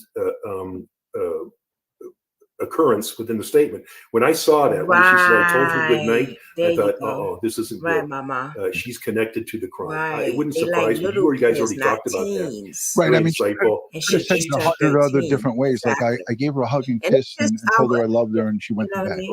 Or even to Nobody mention, really know. We won't you really think know about that yet. conversation, there's probably all Everybody's kinds of things opinions they is talked about and valid, did and valid, if it even occurred. And this is my suspicion. I say there's a good possibility Okay. the conversation didn't A even occur. certain age, they She's lose making it up. control. I think it did occur, but good night, goodbye. Those are clues that you got the person that did it It's or on is court connected TV to it. right now. No, we And could so do when I court saw TV. those, I think I tried that the I just know last time and they based on took me. experience that spoke. Yeah, It was a YouTube is serious funny, conversation. Barbara. Good night means They pick and things are choose who go watch conflicted, what and on that here. she knows that there's a problem. There's And a our serious. true crime aficionados and experts that are It is in the sad chat. either Look, way. Eileen Levine says, it sounds so final. Yeah. Yeah, it is. It's absolutely.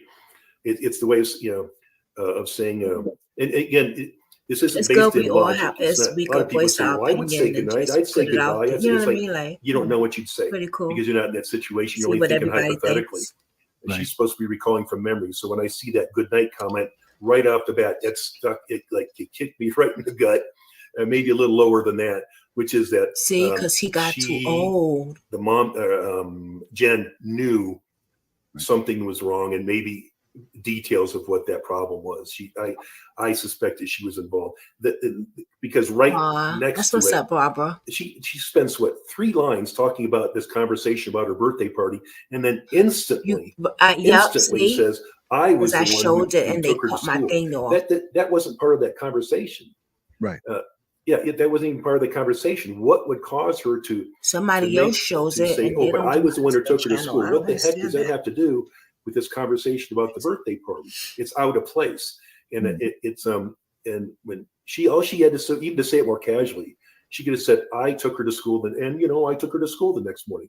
But to say I was the one, meaning she's comparing, she knows that they're going to be pointing the finger at Stefan, and she's taken the heat for it. I was the one that took her to school. Right. So she was very emphatic about that. It's out of place. Crazy. It doesn't belong there. They pick and choose, that right, told me Mama? that piece of information is not credible, that we should look at that very skeptically. This is huge for our listening audience because, most people that watch, we've seen several high profile cases like Chris Watts, where he stood on this front porch and said, I want my kids back. I love my daughter. I love my wife. Meanwhile, he stuffed them into oil tanks and killed them. I just go to killed his somebody pregnant wife. else's show while they do report TV. But we want to say this. This is by no means us saying that Jennifer Soto is guilty and has and committed show any them some crimes. love This and is share just their a professional videos and, analysis, fuck it. and it's a professional point of view based on the statements that were made. And that's what's great about the news. Sometimes the press and the news can be police and the investigator's worst enemy and then best friend at the same time. When it comes to things like this, and Bob and Ed and myself and many other retired law enforcement professionals will say this, these interviews really help because it catches I somebody thought you in was a cleaning, vulnerable Barbara. moment where they don't feel like they've got the bright lights over them, albeit there's a camera and there's a news crew inside your house. So you're going to be a little nervous Yeah, right, no matter Mama. what. But it gets to show the investigators what the person's demeanor was So I know a you was day, cleaning before 24 you hours came after on. your daughter is just vanished, didn't show up to school, alleged, right? Ed, I don't know. We're gonna pray that Am I she get off base on justice, this Barbara. or what, Ed? No, I just wanted to touch on something, but because from the clip that we just played prior to going into the analysis, I think that a lot, statement yeah. that we have there might be off just a little bit. I think it wasn't that she said, I was the one that took them to school. At this point, I believe she's saying, I wasn't the one that took her to school. That was my partner. She corrects it. Oh, okay. Bob has it right here in the next part. Yeah. So that could have been, like I say, just not clear in the transcription. So that's possible. Yeah.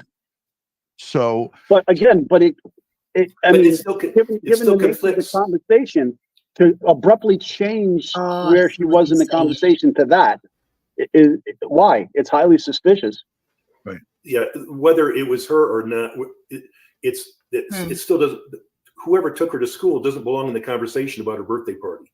It's out of place, and it still is in conflict with what she stated before. If she says, I wasn't the one who took her, then why did she say we took her to school? She's still in conflict with what she said. It was up here, right? Yeah. Oh, good. I know. I was like, wait a minute. going, I thought you were. Yeah, no, she's definitely started saying we took her to school, and then you know she something too, changed. Barbara. That's a good thing. We had dropped her off to the school. Yeah, Because that does calm. Here's my relaxes you. something I think people find Meditation interesting is that good too. I go back to what I said, that a statement is based on memory, something that actually happened. Yep. Well, that didn't happen. Meditation. They didn't drop her off, so there's Shit, no I need to memory to take base that my that own story on. advice. She's making it up. She's fabricating out of who knows where, and that's where the confusing language comes in. It's inconsistent because it didn't happen. There's nothing to base it on. So and You that's know probably you an can error call in the me transcript, anytime, and too. that's just me because I was sitting at my kitchen table trying to do it. I couldn't find a transcript already printed out online anywhere. But still, it accomplishes the same thing, which is shows inconsistency from. Inconsistency is based on there is no memory of them dropping her off because they didn't do it. They didn't do it. It's made up.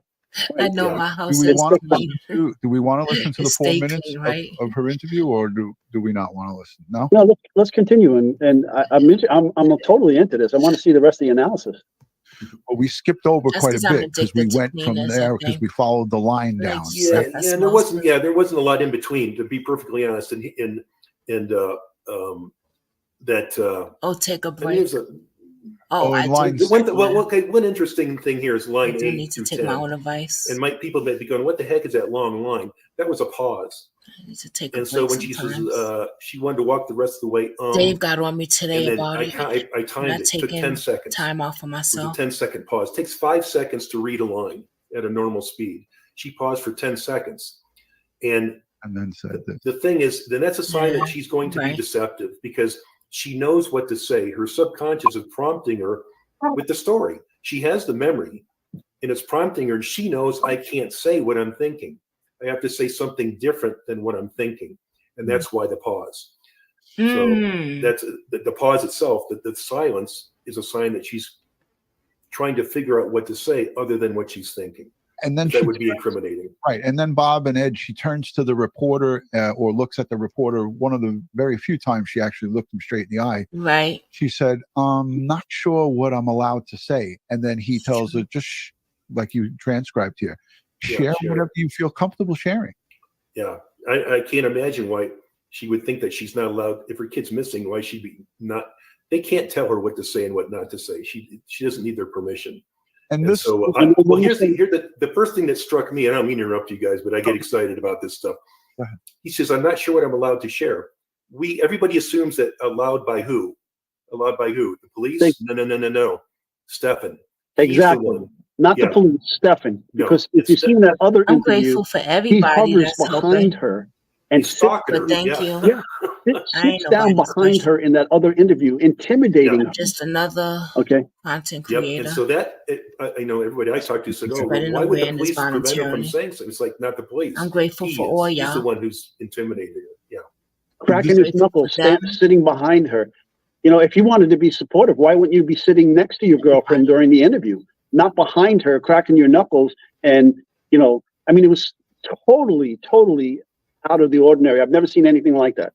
I think he's listening to what she's saying so that next time he has to talk, their stories become more consistent. I think that's my. Yeah, but you don't have to do that from sitting there cracking your knuckles, right? He's got his vape pen in his hand. You know, he talked about that he gave a statement to the police that he went to the vape store the morning of on Monday. There it is right there in his hand. It's a vape pen. So when she said, I'm not sure what I can say, everybody assumed it was the police, but I think it's him. It's him. Yeah. And that's why the big pause, because she's thinking, what's the consequence of saying what I want to say? And it's strange that this guy's not sitting, as Ed just said, he's not sitting next to her. He's hovering behind her, just like we saw Shonda Vander Ark with her son when the police were interviewing him at that horrific murder of the small Timothy Ferguson over in Michigan, Norton Shores, Michigan. She sat and listened to the police interview her older son to make sure he didn't say the wrong things. And I think that's what he's doing here.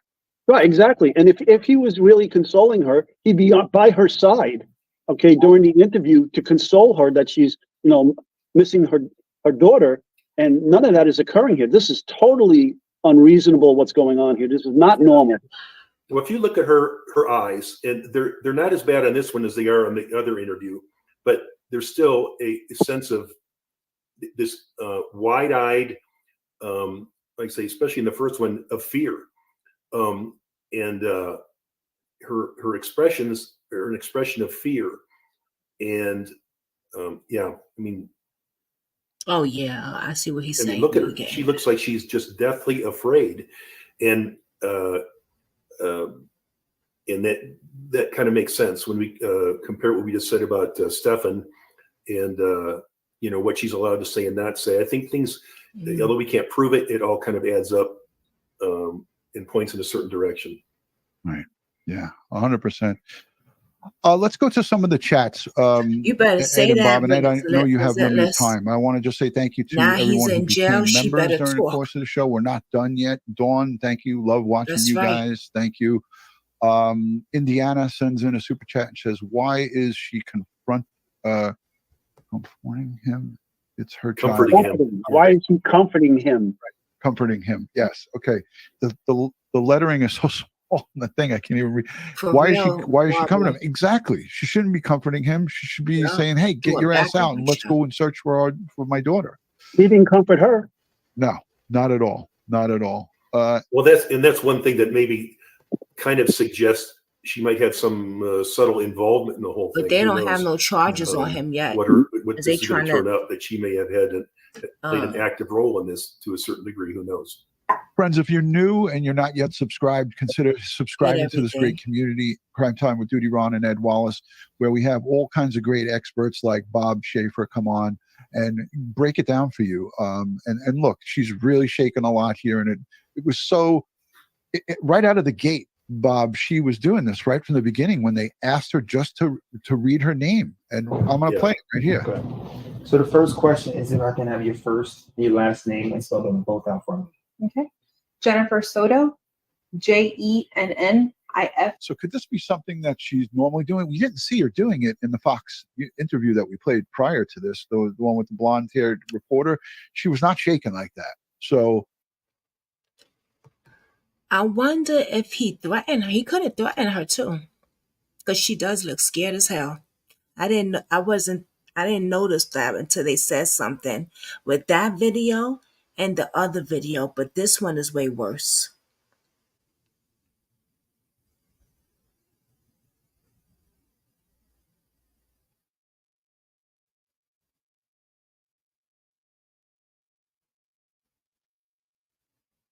Do you think that he threatened her?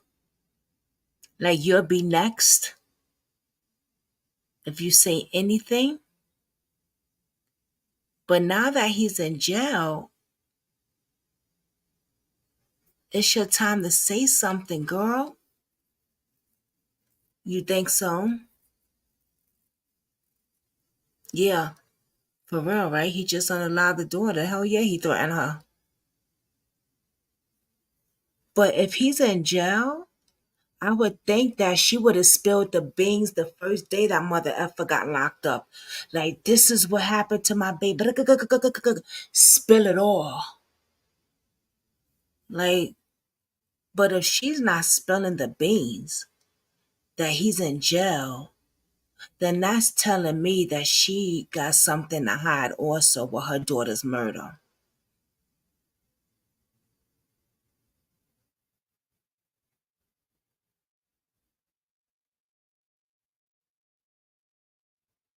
They should re-interview her now that he's locked up.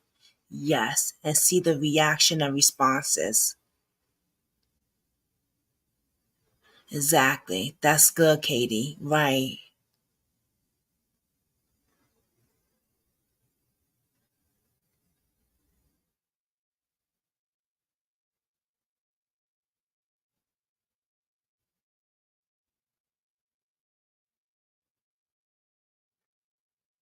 But if she didn't have anything to do with it, she would have said something over. That's what I'm scared. Yes, right. That's the problem that I'm saying. So wait, how long was he locked up now? How long has he been locked up now? Because she ain't spill no shit. So that's already telling me that, mama, you got some shit to hide too, boo boo.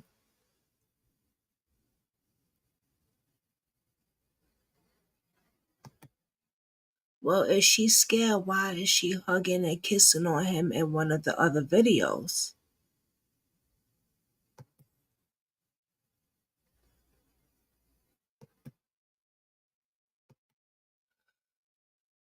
A domestic violence woman, just because she's kissing and hugging on him, doesn't mean that she's not scared. I could tell you that. You know what I mean? Now, I don't know her point, but she was confronting him, which makes her look bad. However, she could have PTSD.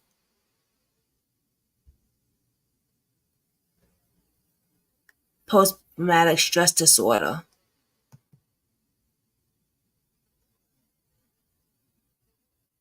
Yes, domestic violence makes you do crazy things, but domestic violence makes you do crazy things, but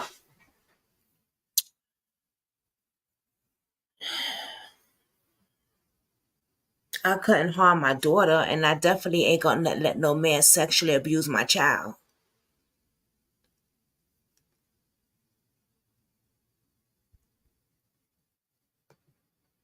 Yeah, I believe she is involved because if she is scared, she should tell the truth and ask for protection.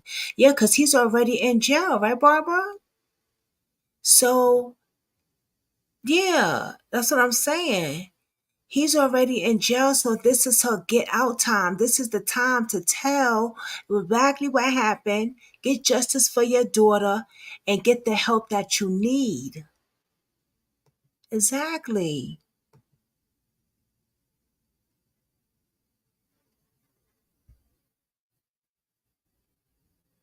I have it too. I protected the guy who hurt me.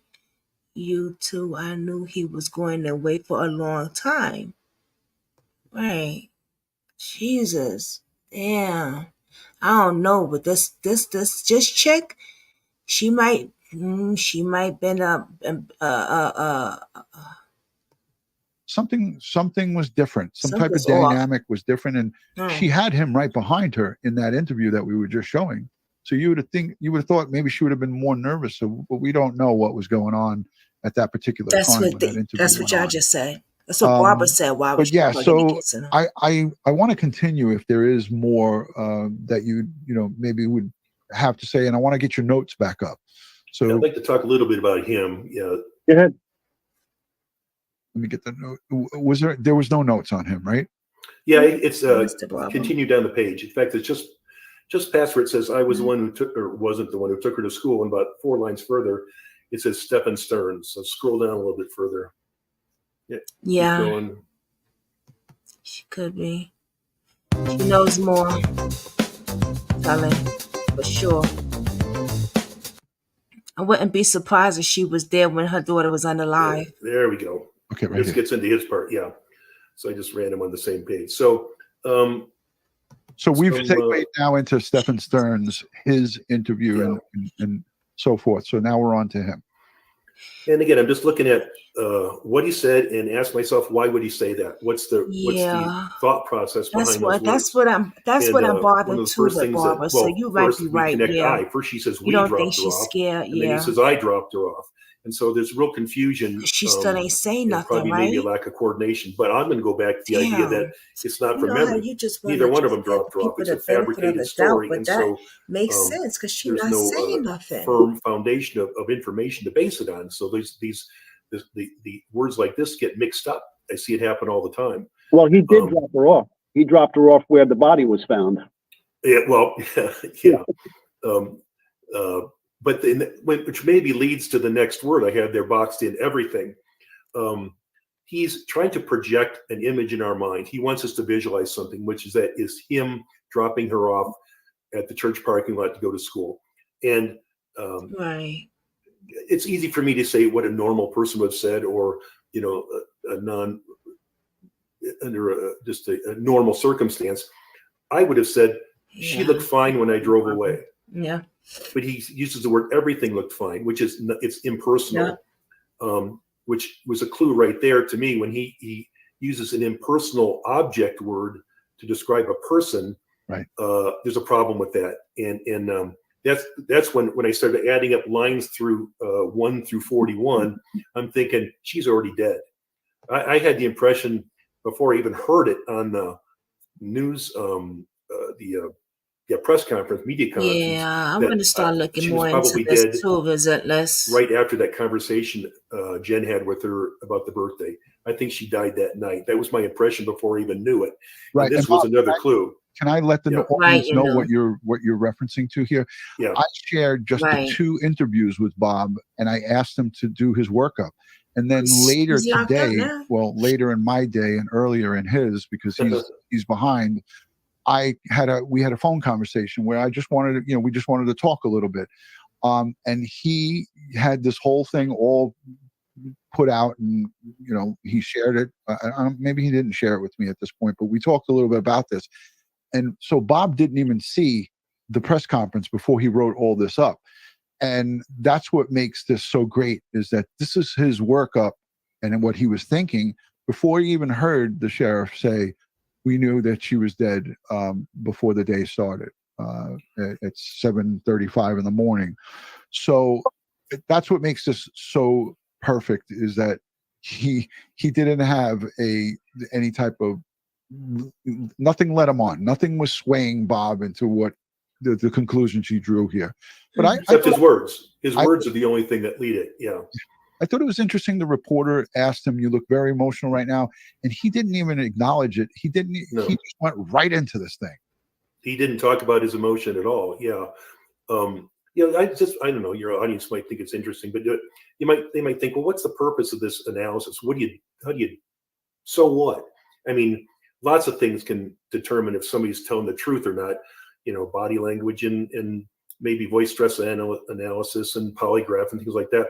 But the purpose of the analysis is to find out ahead of time, ahead of the interview, if they're lying and what they're lying about, and all the answers to my interview questions come out of the analysis. So the analysis guides the interview and the interrogation. It shows me where they're lying and where they're telling the truth. And so it allows me to structure and to plan and strategize that interview to use their own language against them to compel the share confession. that video. So it's one thing to know if they're lying. That doesn't do you any good unless you can turn that into evidence or you can turn that into a confession. And that's what the analysis does. It allows me to know what they're lying about and then attack that part of the story using their own words. Fantastic. Yeah, I find this stuff fascinating. Ed, what's your thoughts on that? Yeah, no, I want more. Come on. It's like, give me. I'm eating this up. Are you kidding me, man? Well, line 43, I think the interviewer goes, so what was the conversation? He goes, not much. Well, he didn't say nothing at all. He said not much, which means there was some conversation. And so I went to have him elaborate on that. I say, well, there wasn't much conversation, but tell me what there was, because we know that conversation didn't take place. So I'm using his language to drive him into the details of that story that don't exist. And that's what's going to hang him. Does that make sense? He's going to have to invent the story on the fly, and I can catch him doing that. Mm-hmm. Now, yeah, so that the little circle with the X through it there, next to the word told. I shared them. The word told is just identifies also. communication words. That little X, I might let your audience maybe play detective here. What's the problem with that sentence? When he says, told her to have a good day at school. What's the problem with that? It's missing something. It's missing the word I. It has to have the word I for it to be a complete sentence. So when he says, told her to have a good day, that's one of the strongest signs of deception that there is, that he fails to attach himself to that piece of information. His subconscious will not allow him to take ownership of that. It's the difference. If you're interviewing me and you say, Bob, you did it, didn't you? And I say, didn't do it. I'm leaving off the I. That's not a confession. Didn't do it. Nothing. It has to have the I on there. And so when he leaves it off, and he doesn't realize that he even did it, he's saying failing to take ownership. He's distancing himself from that piece of information. It's not credible. And that's one more little piece of the pie that leads to, that conversation never took place. Yeah. Look at this comment from one of our live chatters. Autumn says, distancing possession. Yeah. Distancing. Yeah. Yep. That's a good way to say it. Distancing him from that piece of information because he knows it's not true. Yeah. Mm-hmm. And I circled the box or the words "I love her" because that's kind of along the same lines as "goodbye" and "good night," which is it's kind of a way it's kind of the final interaction. Although she's not there. She's dead by that point. But, and she says, "Thanks, love you too." Yeah, and notice that there was no I on that either. It wasn't "I love you too." It was just "love you too." And so he's dropping the pronouns off, even though that she never, in his mind, it's another way of failing to take ownership or responsibility for what he said. So dropping those pronouns, I know most people think, so what? So what? It's huge. It's absolutely huge what you can determine from the pronouns, the ones that are there and the ones that aren't there. Here it's Jay says the finality in words when they know he's already dead. Yeah. Bob, did you see the part of the interview where he goes into past tense about her? It started to get kind of chopped up at the end of that interview. A lot of with the journalists, the camera crew, and they was kind of back and forth, and I kind of cut it short, so I didn't get to that part. I don't know if it was this interview or the second interview, but he used she was a great girl. Yeah. It was in that interview. It was in that interview. Yeah. Yep. Yeah, And he did say that he used her and he spoke with her, spoke about her in the past. And then he caught, excuse me, then he caught himself. Right. And then the next sentence, he said something. Right. I'm going to try to see if I can find it. Let's listen to a little bit of this. Yeah, I want to hear Even though it's that. brief. She was asleep for most of the way. Told her have a good day at school when she got out. I love her. She said thanks, love you too.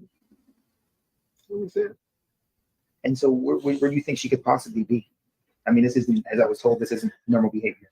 It is not normal behavior. She's not the type that would just run off. We don't know where she could be. We're scared. We're scared. We just want her home. We just want her home. Are you, in a sense, blaming yourself? Hard not to. Why? I dropped her off early. I could have waited longer. She looked okay. She was walking towards the school when I saw her. It was like any other day, so I went on with my day. It's hard not to blame myself. The constant shaking of the head, no. Is that any type of body language? I know that's not your expertise, but you said you had a colleague, right? Yeah, that's one of the basic ones. Yeah, that the head movement should match what's coming out of their mouth. Mm-hmm. And when he says that and he's shaking his head no, that's the opposite of what and she did the same thing. I noticed that she was doing that as well, but he did it all. I'm going to go out on a limb, and I think that an arrest is imminent of not only upgraded charges for him, obviously the capital murder, but I think in some way, shape, or form, and I don't know the exact charges because we don't know the particulars, but if I had a guess on it, I'd bet my pension that she's going to get collared. Has the conversation been with Jen since? She's been very no tears, a lot stronger than me. She's been holding it together really well, but it just keeps coming in waves. This reality keeps hitting. We don't know where she is. We don't know if she's safe. Fake tears, no tears there. We're just scared. What is he wiping? We just want to try. Have you, like, literally put boots on the ground, went out? Yeah, I even went out with the cops where I had dropped her off. And we looked all up and down the road, all over the communities, and there was nothing helpful. None of the cameras were pointing the street. Nothing, which in 2024 was surprising. The church across the street had some cameras, and they mentioned seeing her waiting around in the parking lot for a while before moving on, and that was it. But it was grainy. It was grainy footage, and not much else. Hey, Ron. Who said that shit? Hey, guys, I got to jump off. Who the hell said All right. that? Well, Ed, I just want to get your final thoughts before you jump off. You can't just go that easy. Yeah, no, I love this, Bob. I love your work. I wish I could stay for the rest of the analysis. Very interesting, and I think you're spot on. And I hope the audience appreciates how the analysis of the written word here or of the statements made here, then having performed this analysis and then can be used in the interview and interrogation of the act. He really believed us to think that somebody saw her standing at the corner before she walked off. You damn clown, stop it. The lies you tell. Yes, when he said he is shaking his head no and saying the other thing, that's when you know a mother effer is truthfully lying, girl. Yes. Yes, that they're like they say no. Yes. Ain't that crazy?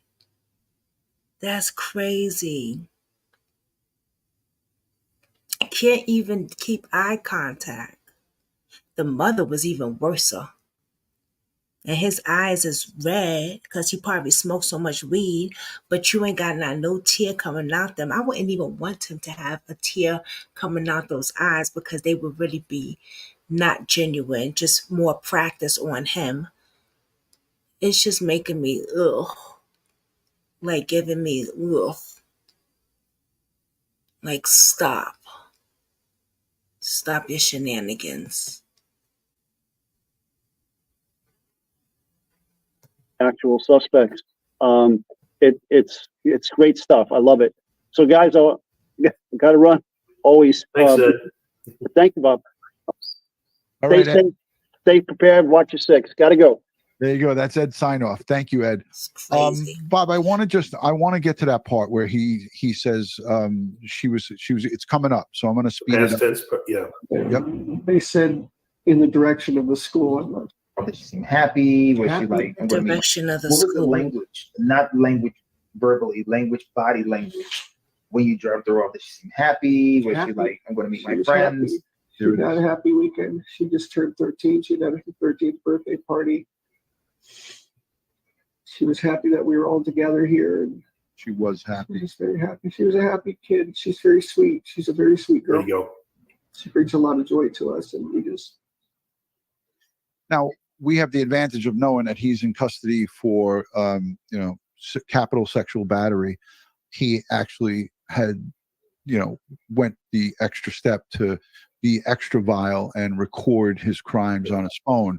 And he told the investigators, I accidentally, on the day that she went missing on Monday, it was the day that she was murdered, I factory reset my phone. And all of us know, because we've all got new phones. Ed today just got a new phone, and that's the reason why he couldn't get on to his email. I had to actually text him the link, and he was using his new phone. And he was complaining to me today that, I have to go through all these steps to get all my stuff and to transfer everything. So when you do a factory reset, it asks you a few different times, are you sure you want to do this? So it was not an accident that he factory reset the phone. He was trying to get rid of the evidence. And I know that you have experience with computer crimes, not yourself, but within your major case squad and, the major crimes that you were a commander of and so forth. Yep. It's amazing the technology and what you can get, even if you're deleting something or even if you throw your phone away, you could still get a lot of info from. Never goes away. Yeah. Never goes away. Yeah. Oh shit! Wow. Bob, I want to put you on the spot for a few minutes if you can. Hashtag Bob, hashtag Duty Ron. Put your questions in the chat. Bob, I want to turn to our true crime enthusiasts and let them have a chance, because they sat here for an hour to ask you some tough questions as it pertains to Jennifer Soto and Stephen Stearns. We already know Stephen Stearns he's toast. He replied he is not going anywhere. He's capital, sexual, battery charges, capital murder is forthcoming. But as it pertains to Jennifer Soto, if there's any questions from the audience, a lot of thank yous coming in quickly for Bob. But I want to go to you guys because it's only fair. You guys have been here and hanging out. So put those hashtags in and any of your questions, and I'll look at some of the starred comments and so forth. So thank you to everybody who's supporting Bob. Anything jump out at you as it pertains that we didn't cover to Jennifer Soto and her statements? I don't think so. For me, I'm pretty particular and I'm very critical about interview strategy and the interviewers. And I think that journalists and whoever else are asking those questions could benefit a lot from learning. And I don't mean to sound like a jerk, but they're not very good interviewers. And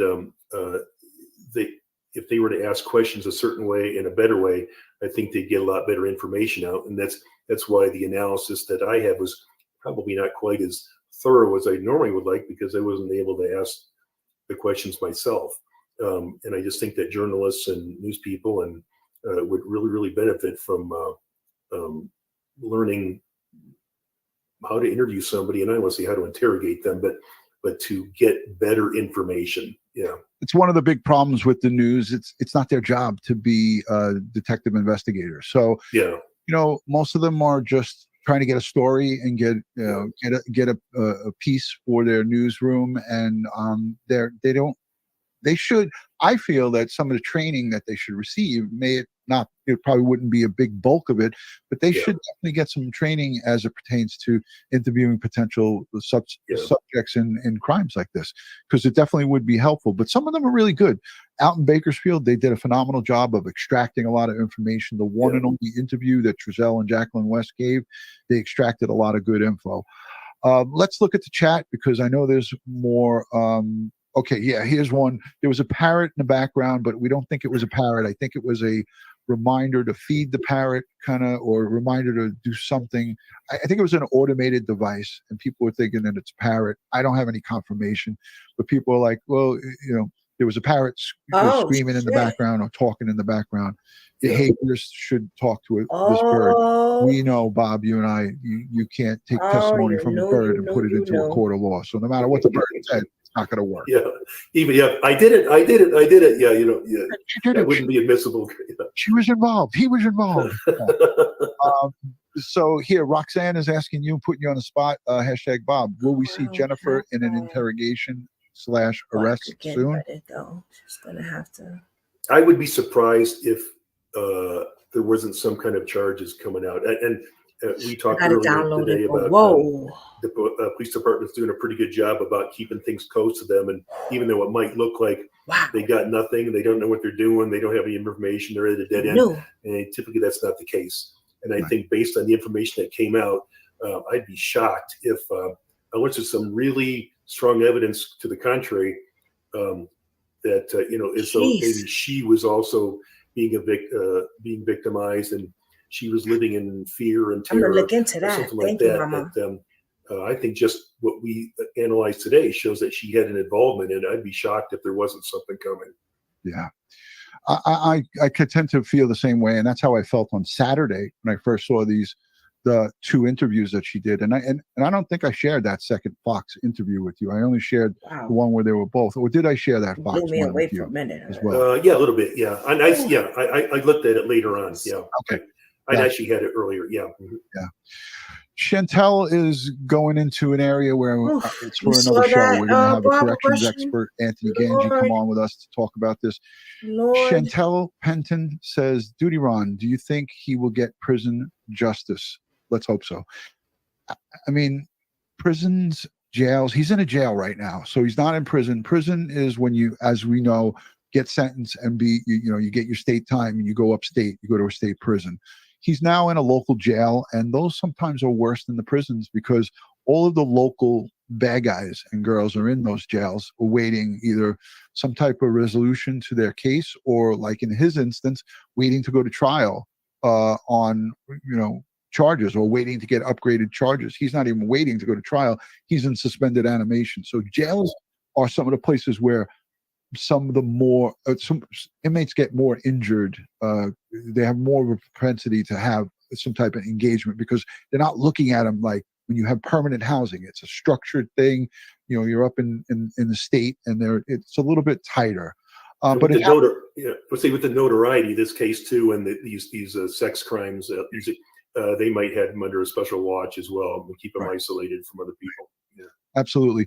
I want to play for the audience, Bob. Do you got another 5 minutes? I want to play the beginning clip that we played in the beginning because there's a lot of people here. There's 6,000 people watching us live. Thank you for being here. Give the video a thumbs up. Put a 1 in the chat if you want an opportunity to receive a free membership. Make sure you hit the thumbs up and subscribe. And I'm going to send a couple of free. Listen to this. Studies show that a lot of petties discard their victims or stop around this time, unalive them around this time because the victims are entering puberty and there's no longer of interest to them. In the event, it was not some sort of overdose accident or prego. I think it could be but that's something else I gotta read. I don't want to blow all the spots up. But yeah, like I was saying before, studies do show that. You know, when they start, like you knew was saying, when they start getting their menstrual, they start developing. That's why I was saying, petties, they like younger girls, they like younger boys. Once they start seeing they get older, she just hit 13. Now, I'm not saying that that's a fact that that's why he did it. But it does happen that they do unalive them.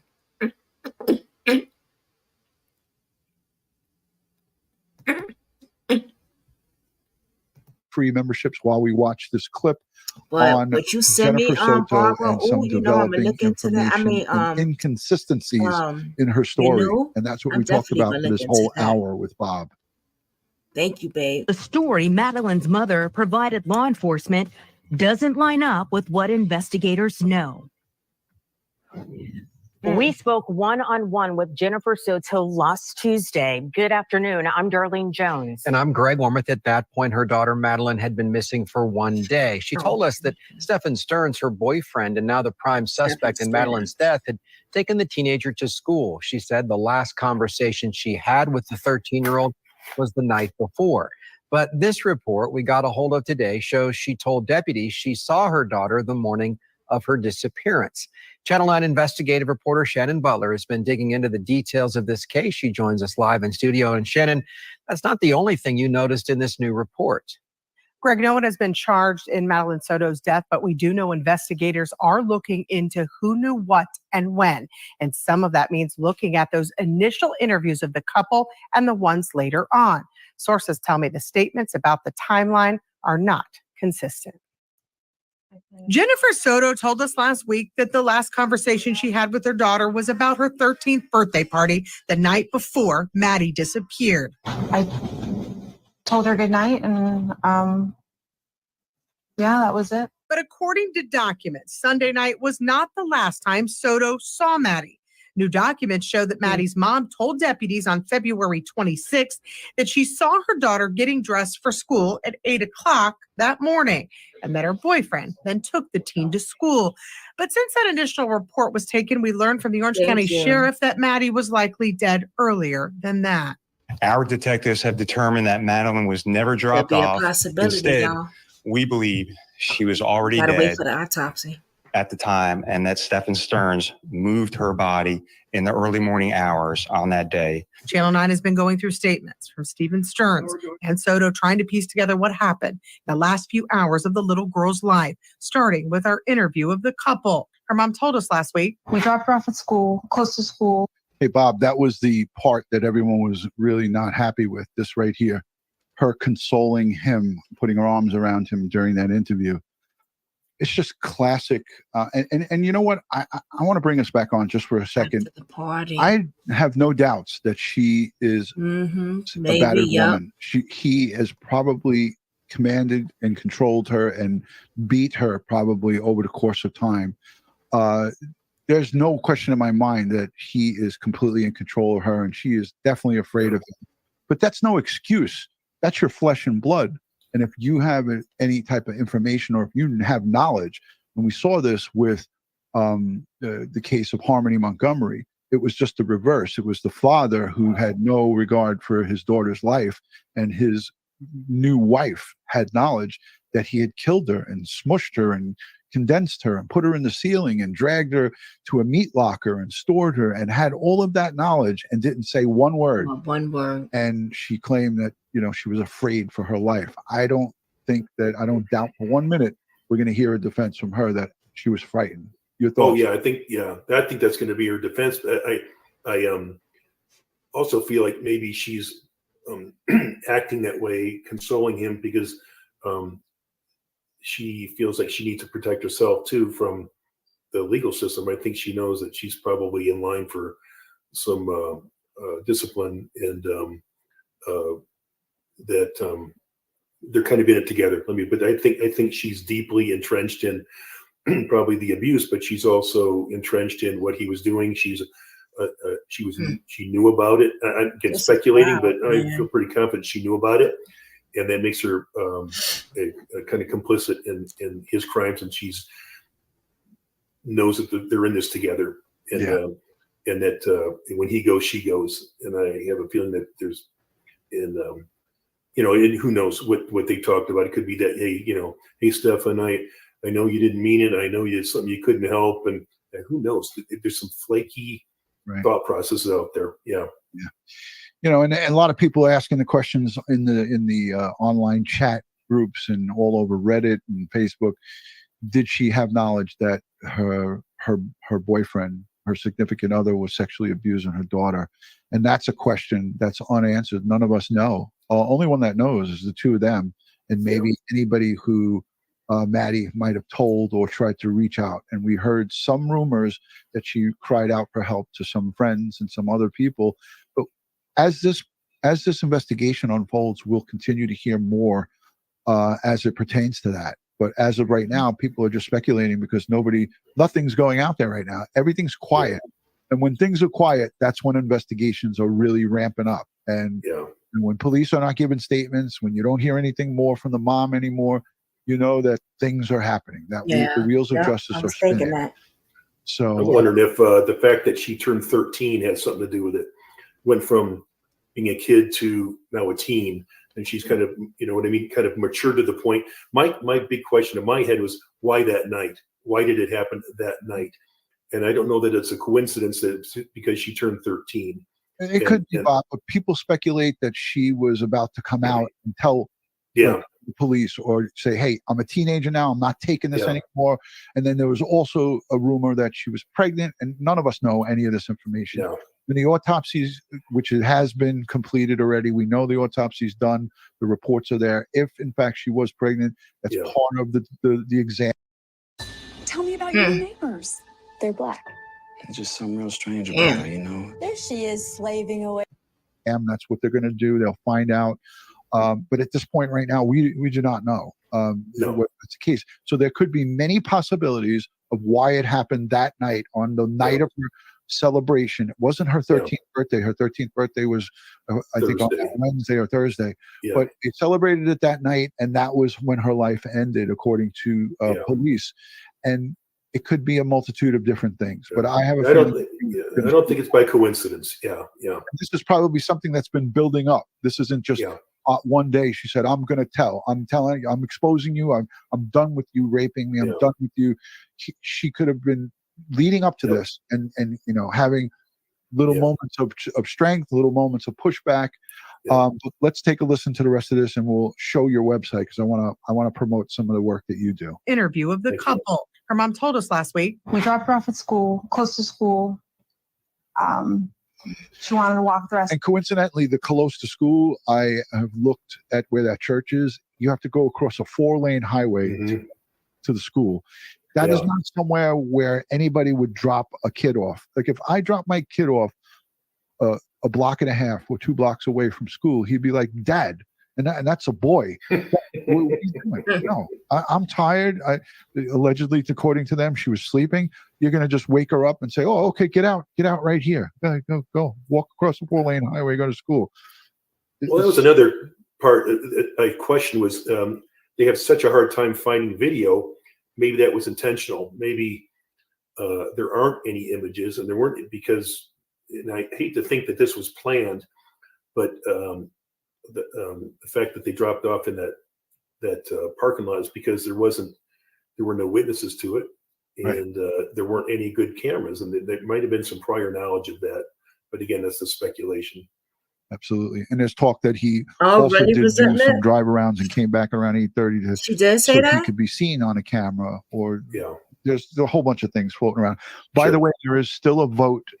There's a poll that's up. Do you think Jennifer Soto was being honest in her news interviews?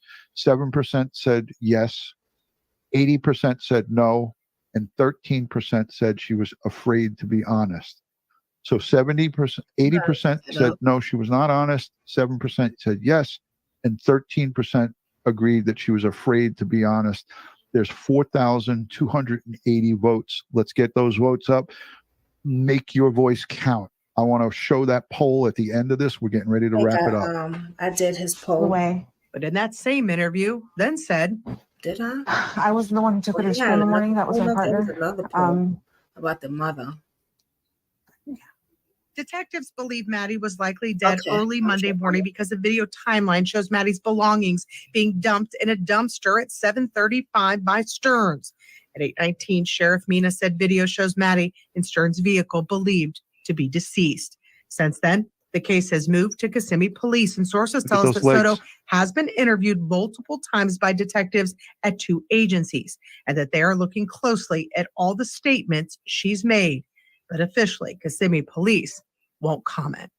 Oh, you said your sheriff. So this initial report also shows that Stearns told investigators that after Maddie got out of his car, she stopped to look in that book bag before he drove away. That same book bag was found actually in the dumpster. After her death, he then said he went home for about an hour after going to the vape store and running errands. He was home that day until 2:30. Detectives say a tip showed him changing a flat tire not far from where the little girl's body was found that afternoon. All right, Shannon, it is starting to piece together. Thank you. We also spoke to suspect Stephen Stearns before he was arrested. He also told us he dropped off Madeline for school the morning of her disappearance. She was asleep for most of the way. Told her have a good day at school when she got out. I love her. She said, thanks, love you too. What was it? Again, law enforcement believes Stearns never drove Madeline to school and that she was already dead that morning. That's a look at a demon right there, ladies and gentlemen. That is a demon. You better say that. Bob, I want to, again, thank you for taking out the time, but we're not done. I got to show some of the work that you're doing now. If you care to just let the folks know what you've been up to in your retirement, and I'm going to pull it out real quick and post it up as you talk. Wow. That was a lot. That was a lot. A lot. They do have a Facebook group also. So please check out the Facebook group. Let me put the link down below. Hold on. I wanted to go over a few things at the Facebook group, but I'm going to do that another time because I'm getting really tired. This is my second live today, so. And it is a public group. I saw some things there that I was disgusted. So, yeah.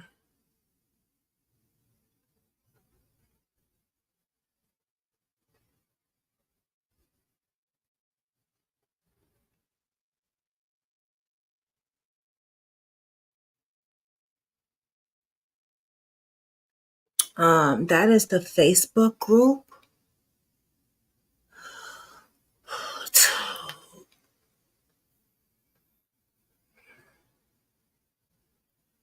I want to thank, I really hope this little girl get justice.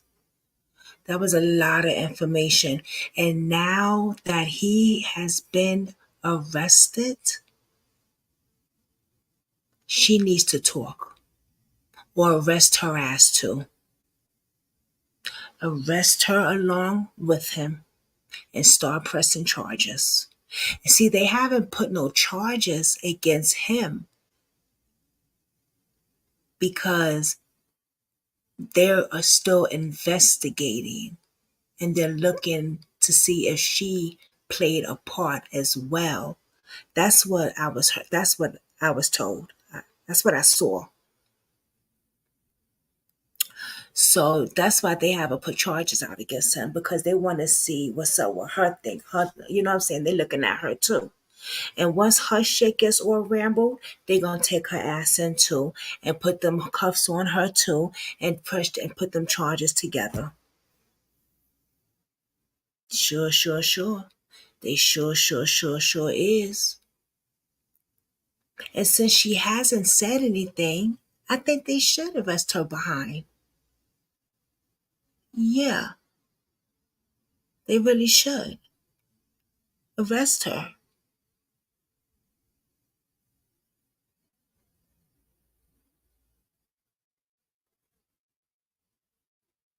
You know?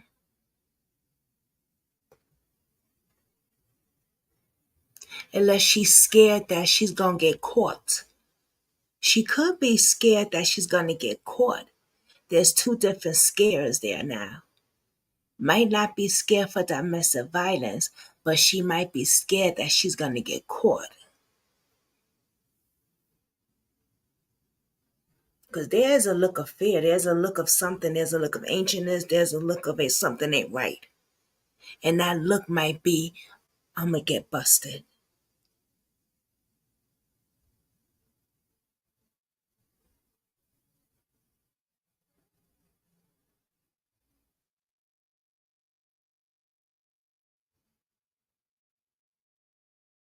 Yes, and if he, right, and if she was pregnant, then he should get the death penalty. Yeah, he really should. Give her life and give him the death penalty. Justice for Madeline.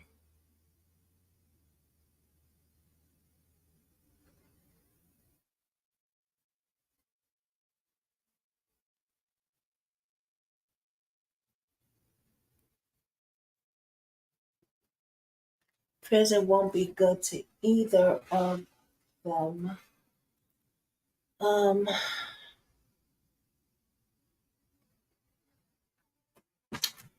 Wanted to do something, but I wanted to have.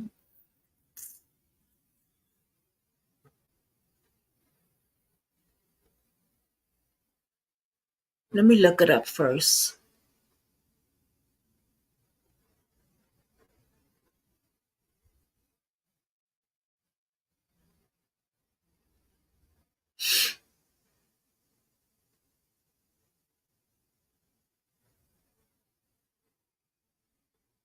When is the marathon, Brooklyn? Girl, I don't. Um, what month we said? We're gonna talk about it. We're gonna talk about it. We're gonna talk about it. We gotta pick a month. We did have a month. Me and Katie said a month that she won't be too busy too. So I'm gonna sit down and get everything, get a few people who wants to do it together, and those people see what's on everybody's schedule and stuff, and we're gonna put this together. Okay? Okay. Yeah. Yeah.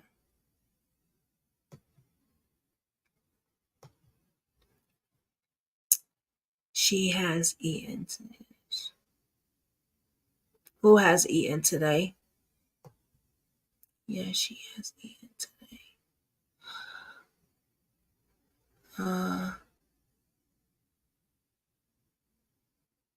No, not yet. Oh, I had some watermelon earlier, but a meal, no.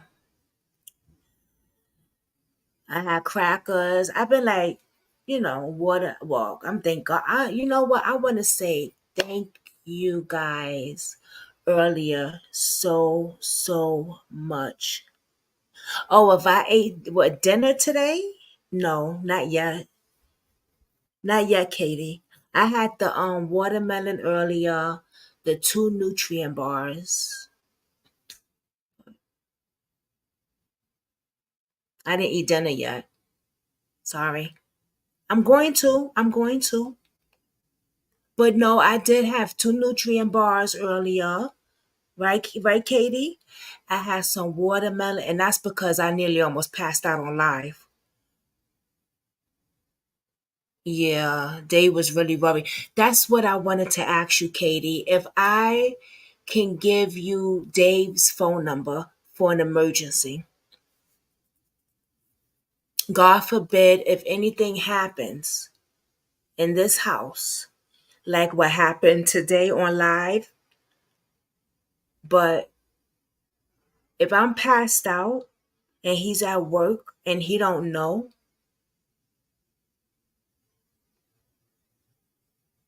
I know I need a pow pow in the tush. I know.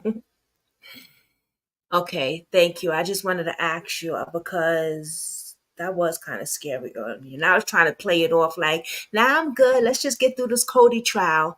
But after, I was like, damn, that was scary. That was scary. But once I ate the watermelon, I felt so much better. That nutrient bar, I felt like I was gonna pass out on the fucking floor. Like nothing. So I'm going to have to start eating breakfast, lunch. I gotta start eating breakfast. I gotta start eating lunch. I have to.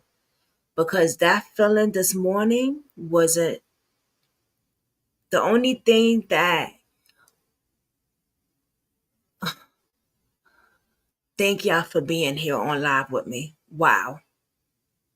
Wow. Wow. Wow.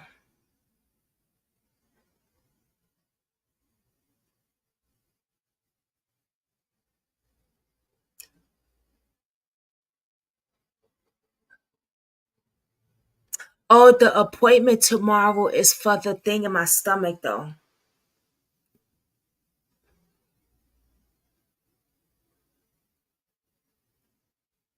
That's for the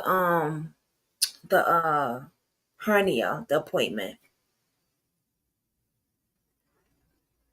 It's not my physical. I had my physical already, mama. That's how I found out my sugar was low and I was dehydrated.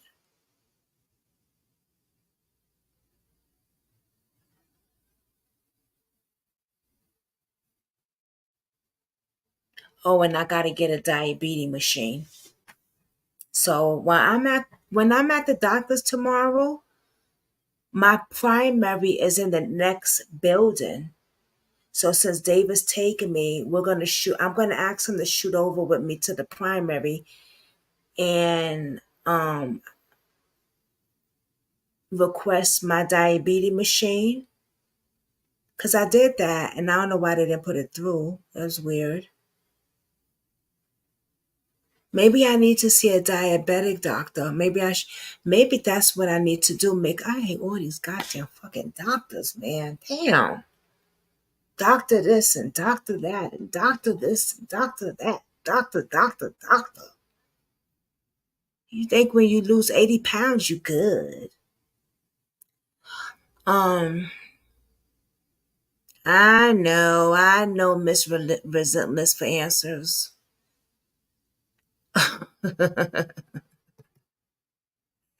I know, Mama. I know. Ugh.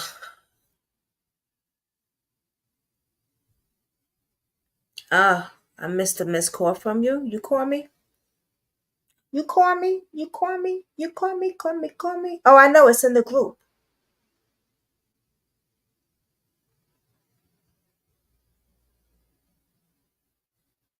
Who got a warrant? Arrest warrant.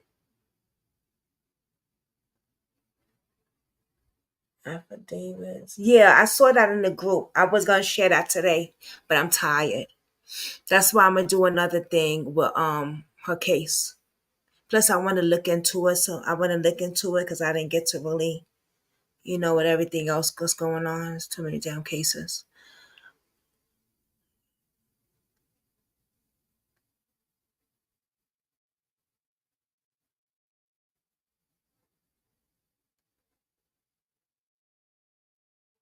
Oh no, it was really low.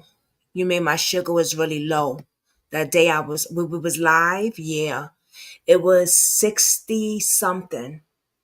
Yeah, it was the last time it was 30 something. Yeah, but the machine is not even working no more, which is weird. And I got two, but these machines I got are mad old too, so I wouldn't be surprised if they didn't work. You got 6 doctors. That's it.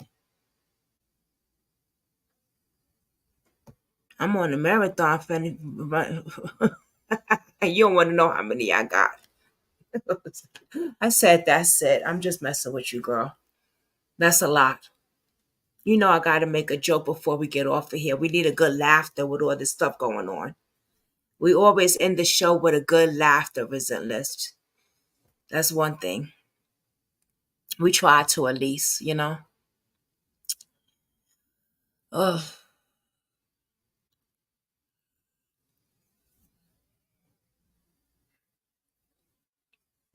I will. I'll do it tomorrow. I'm gonna look at it. I gotta eat. I'm gonna eat something and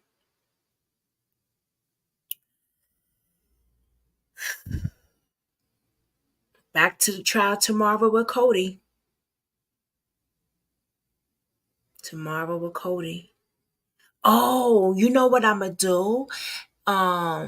So I know I put the time for 12, but I'm gonna get up a little well, no, it don't even matter because we still look in between because she shared some stuff today, Rhonda. My appointment's not till 3 in the afternoon, so I'm still doing the trial tomorrow morning or tomorrow afternoon, whatever. Yeah, my appointment's not till tomorrow at 3 o'clock. My trial, my appointment. Did I just say my trial's tomorrow at 3? My yeah, fuck it. Y'all know what I mean.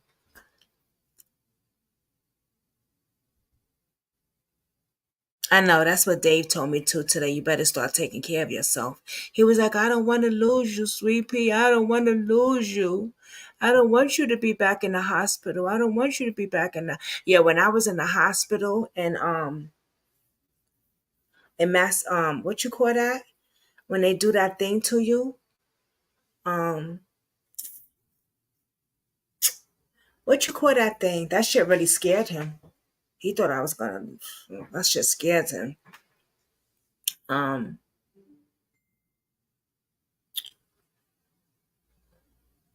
I forgot the name of that. Well, like when you're in a coma, but you're not in a coma.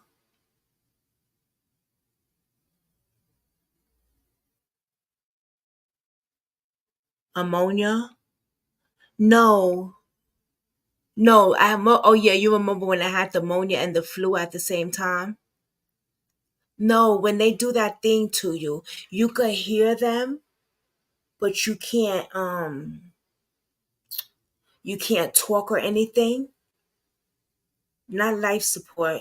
You said life support.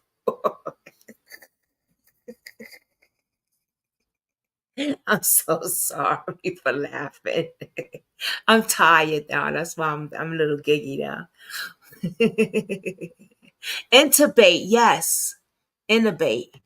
Yes. Intubate. Yes. Thank you. Thank you, you know. You got me laughing before I got off. Shit, if I don't take care of my body, I'm gonna be on life support. Yeah, they intubate me. And that scared the hell out of him. Because I took too long to take my ass to the doctors. I sat here with, what did I have? My oxygen level was bad, and I had the flu and pneumonia back then also. It was really, really bad. Your brain surgery was 40,000. What? What? My brain surgery was. It's expensive, girl. Doctors are expensive. Every time Dave go to the damn doctor, a copay, a copay, a copay, a copay, a copay, a copay, a copay. Like, goddamn, copay. I said, stop going to the doctors. That was my answer. He said, what?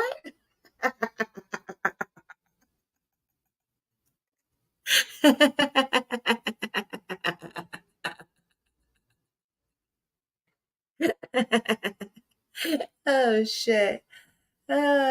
Stop going to the doctor.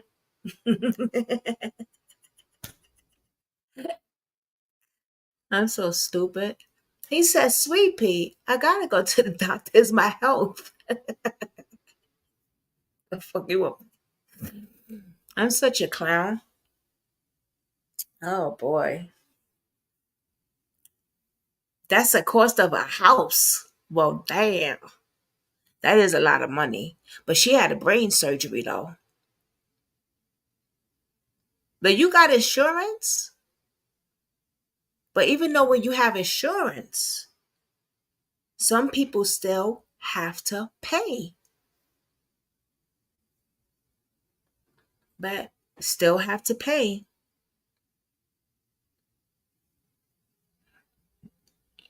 Yep.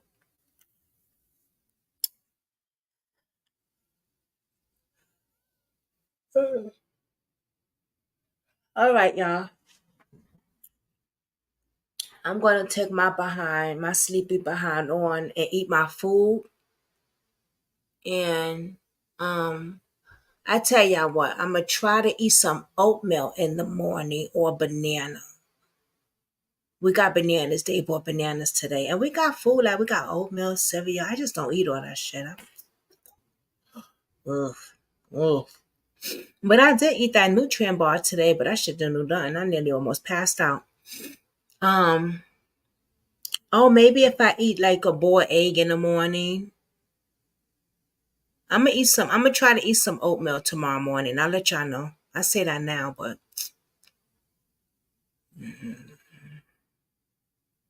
you too? Yup. Me too. No, yeah, 10 days? Yeah. I think it was more than 10 days I was at ICU. Yeah, it was more than 10 days I was at ICU. And then I was in the other side for 2 weeks. Yeah. But they treated me nice though.